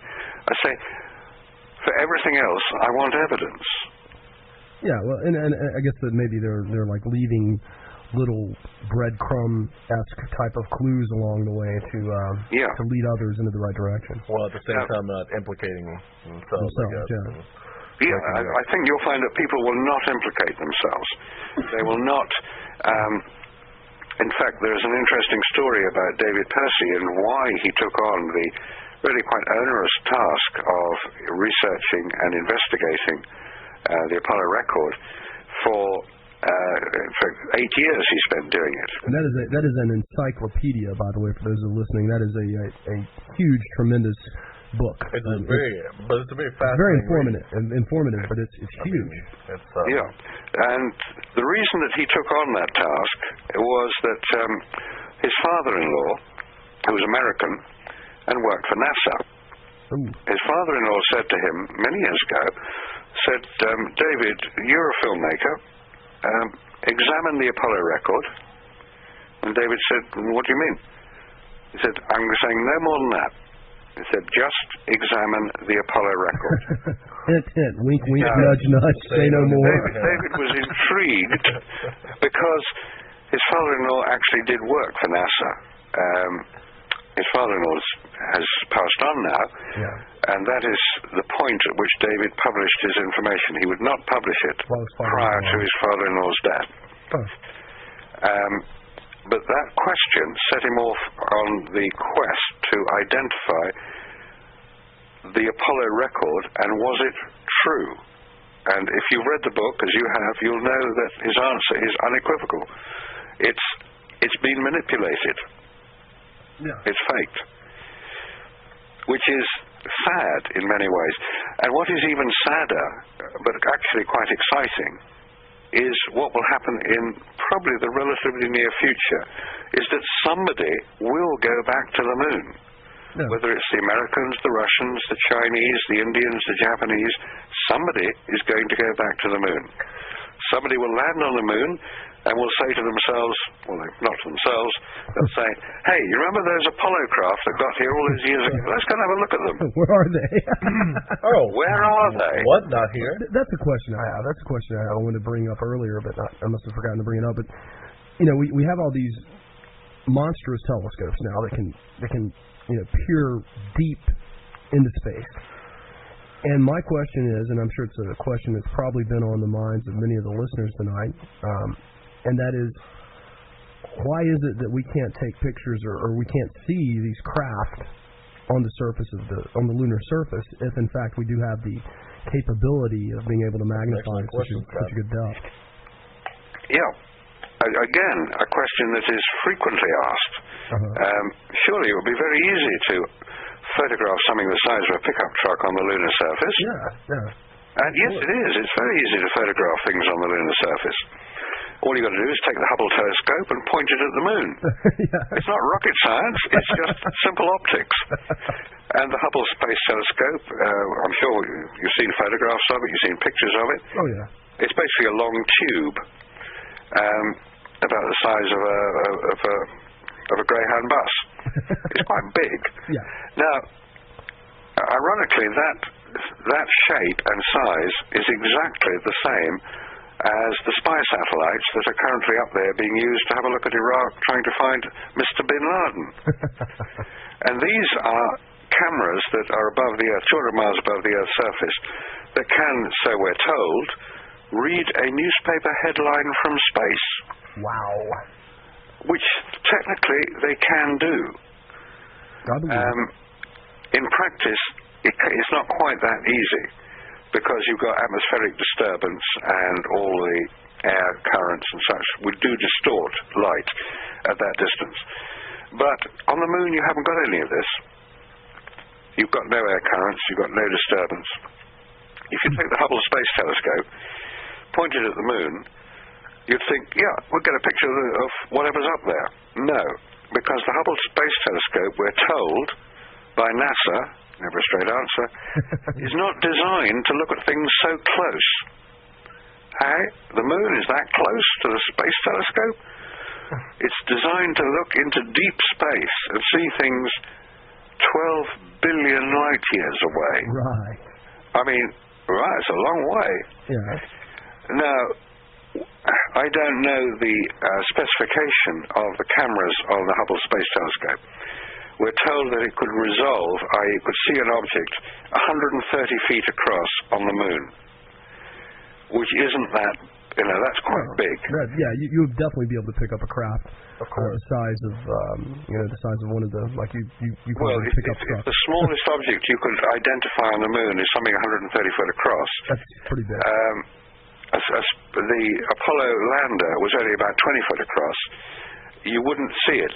Now, if that is the true explanation, I very much suspect that it is not the true explanation, that it would be possible to photograph something on the lunar surface, and there is something that is in Chile. It's called the Very Large Telescope in Chile.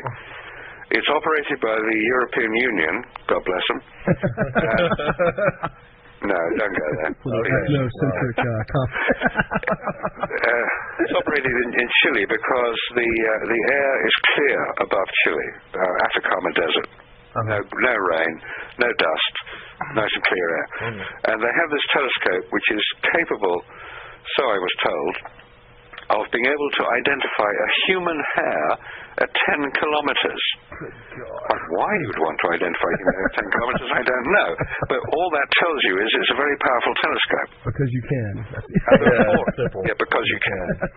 And because there are 4 of these telescopes which can be linked together, it can produce an image which I was told about 3 years ago could identify the Apollo craft on the moon, and that it would be used for that purpose to do the tests and the verification of the telescope when it was built.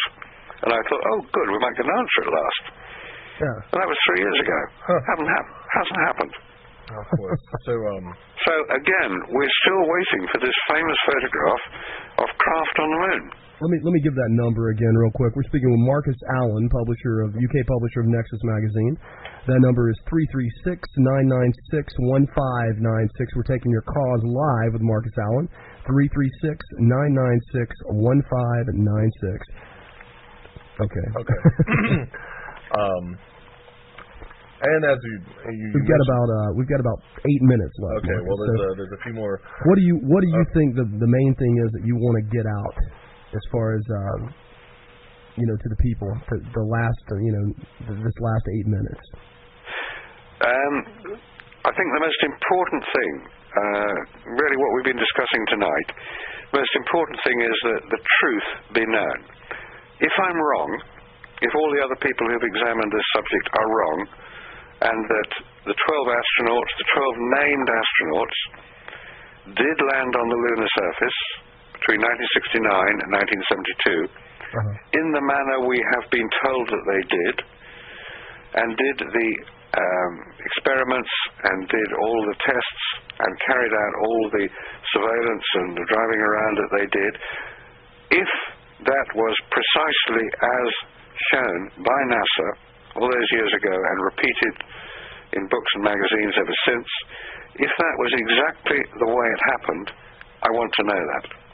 Because there are so many unanswered questions surrounding Apollo that it is becoming a subject which has actually got a very significant part to play in the future as well. President Bush, last year I believe it was, announced that there would be a return to the moon and to Mars. I remember that. This would revitalize NASA, revitalize the American dream of exploration. Hey, think of the film we could get now with the computer imaging, and we wouldn't have a lot of the problems they had in 1969. It would be virtually impossible today with digital cameras to see the joins. So, I guess another. I'm sorry. Go ahead and finish. One of my final questions would be, when do you think, if it was all a hoax in 1969, then when do you think we are going to be capable and ready to send a man on the moon, be it us or any other nation on this planet? Technically, it would be possible to do it within a few years. We have America certainly has, I don't think Russia has rockets capable of launching a 50-ton payload into lunar orbit, which is what's required. We do have sufficient technology. We do have a great deal of understanding of what space travel is about. It could be done relatively quickly. It's a matter of the reason for doing it. Now, the reason for doing it back in the 1960s was political, not scientific. There was very little science carried out. It was a political event, and it was also in memory of a dead president. It was a mission that was accomplished.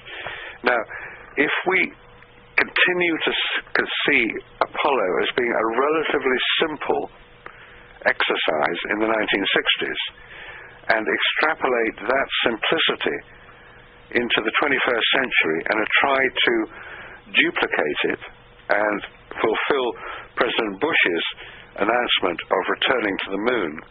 By the way, the deadline to return to the moon is double the Apollo deadline. It's about 15 years. If we extrapolate the technology and the methods that were used, we may come seriously unstuck, because if that technology in the 1960s did not work, they didn't land on the moon, but they're still going to use an Apollo-type lander, how on earth are they going to test it?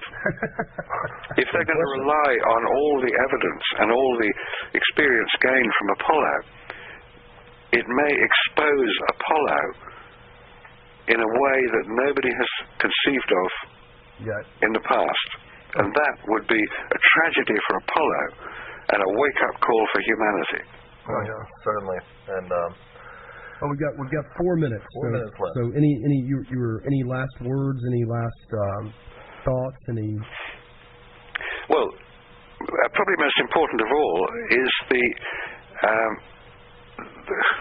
is really thanks to you for the chance to discuss something which I consider to be one of the most important subjects around at the moment. We're going to rely in the future on what has happened in the past, which is quite natural, quite normal. But if what happened in the past isn't correct, our future is going to be considerably jeopardized. And we do have to get it right. Humans are not designed to travel in space. We're designed to live on this beautiful and spectacular planet we call Earth. Oh, yeah. We would like to travel. That's the human imperative, is to travel. What's over the next mountain? What's around the next corner? What's that country like? It's the innate curiosity of humans, is to travel. Like Columbus set off to discover the Indies and discovered America. Well, that's nice. He did a good job. But he did know where he was going. He had a map, because the Chinese had done it before. In the terms of going to the moon, if we use the map of Apollo as the means of going back, that map may lead us into areas that we shouldn't even attempt to go, because it is a map that is based on, in my view, deceit and deception. And it will come back and hit us and bite us, and we will all suffer. That we can avoid by being honest before we set out. Sort of clean the slate before we move on. Yeah. Well, I think we'd have to. There's no going back at that point. No, of course not. It's been exposed to, sort of. And this type of stuff, it happened before. Not just with the space, in my mind, not just with the space issue, but in the assassination of John F. Kennedy. I mean, there's a lot of big. Oh yeah, perhaps 9/11. I mean, there's a lot of big things that go on, and people, I think, even today, I think they're more and more led, and they're more herd-like mentality. What do you think about that? Definitely. Partly it's to do with the way in which the media around the world is set up. The media have their own agenda. They want to sell advertising space. It's that simple. They have to provide what they perceive is required. People don't like to be upset, therefore they don't get upset. They're shown sanitized versions of war. You don't see dead bodies. You don't see blown up people. You see around it. You speak to any cameraman who's been in Iraq, and he will say there's much that we do not show. We daren't show it. It would be too unpleasant. Hang on a minute. War is unpleasant. The truth is sometimes very unpleasant, but the truth will set you free. Absolutely. And on that note, we're gonna end this session of World of the Unexplained. That's right. Marcus, if you'll hang on the line, we'll be right back with you. We want to thank you once again, Marcus Allen, UK publisher for Nexus Magazine. Thanks again to all of our callers and emails tonight. It's been a very lively discussion, and one which I hope in the future we will continue. Definitely. Thank you once again, Marcus. Like I said, if you'll hang on the line, we'll be right back with you. Okay. And that was Marcus Allen. Thanks for tuning in, guys. And we're going to be... you going to cue that up? Yeah, man. We're going to be back next week, and we don't have any idea what the topic's going to be yet. We got a new topic. But if you guys want to email us, you can do that, and we'll be more than happy to take your requests. And that's basically that. Then the following week, Jerry E. Smith. Well, this is Jay Scott. And this is Trent Lackey. We're signing off from Kernersville. Yeah, that's right. Kernersville, North Carolina, a small city that talks about big ideas. All right, I'm screwing it up. Anyway, thanks a lot, guys. We appreciate it. We had a good time. Yeah. And we'll see you guys next week. Next week.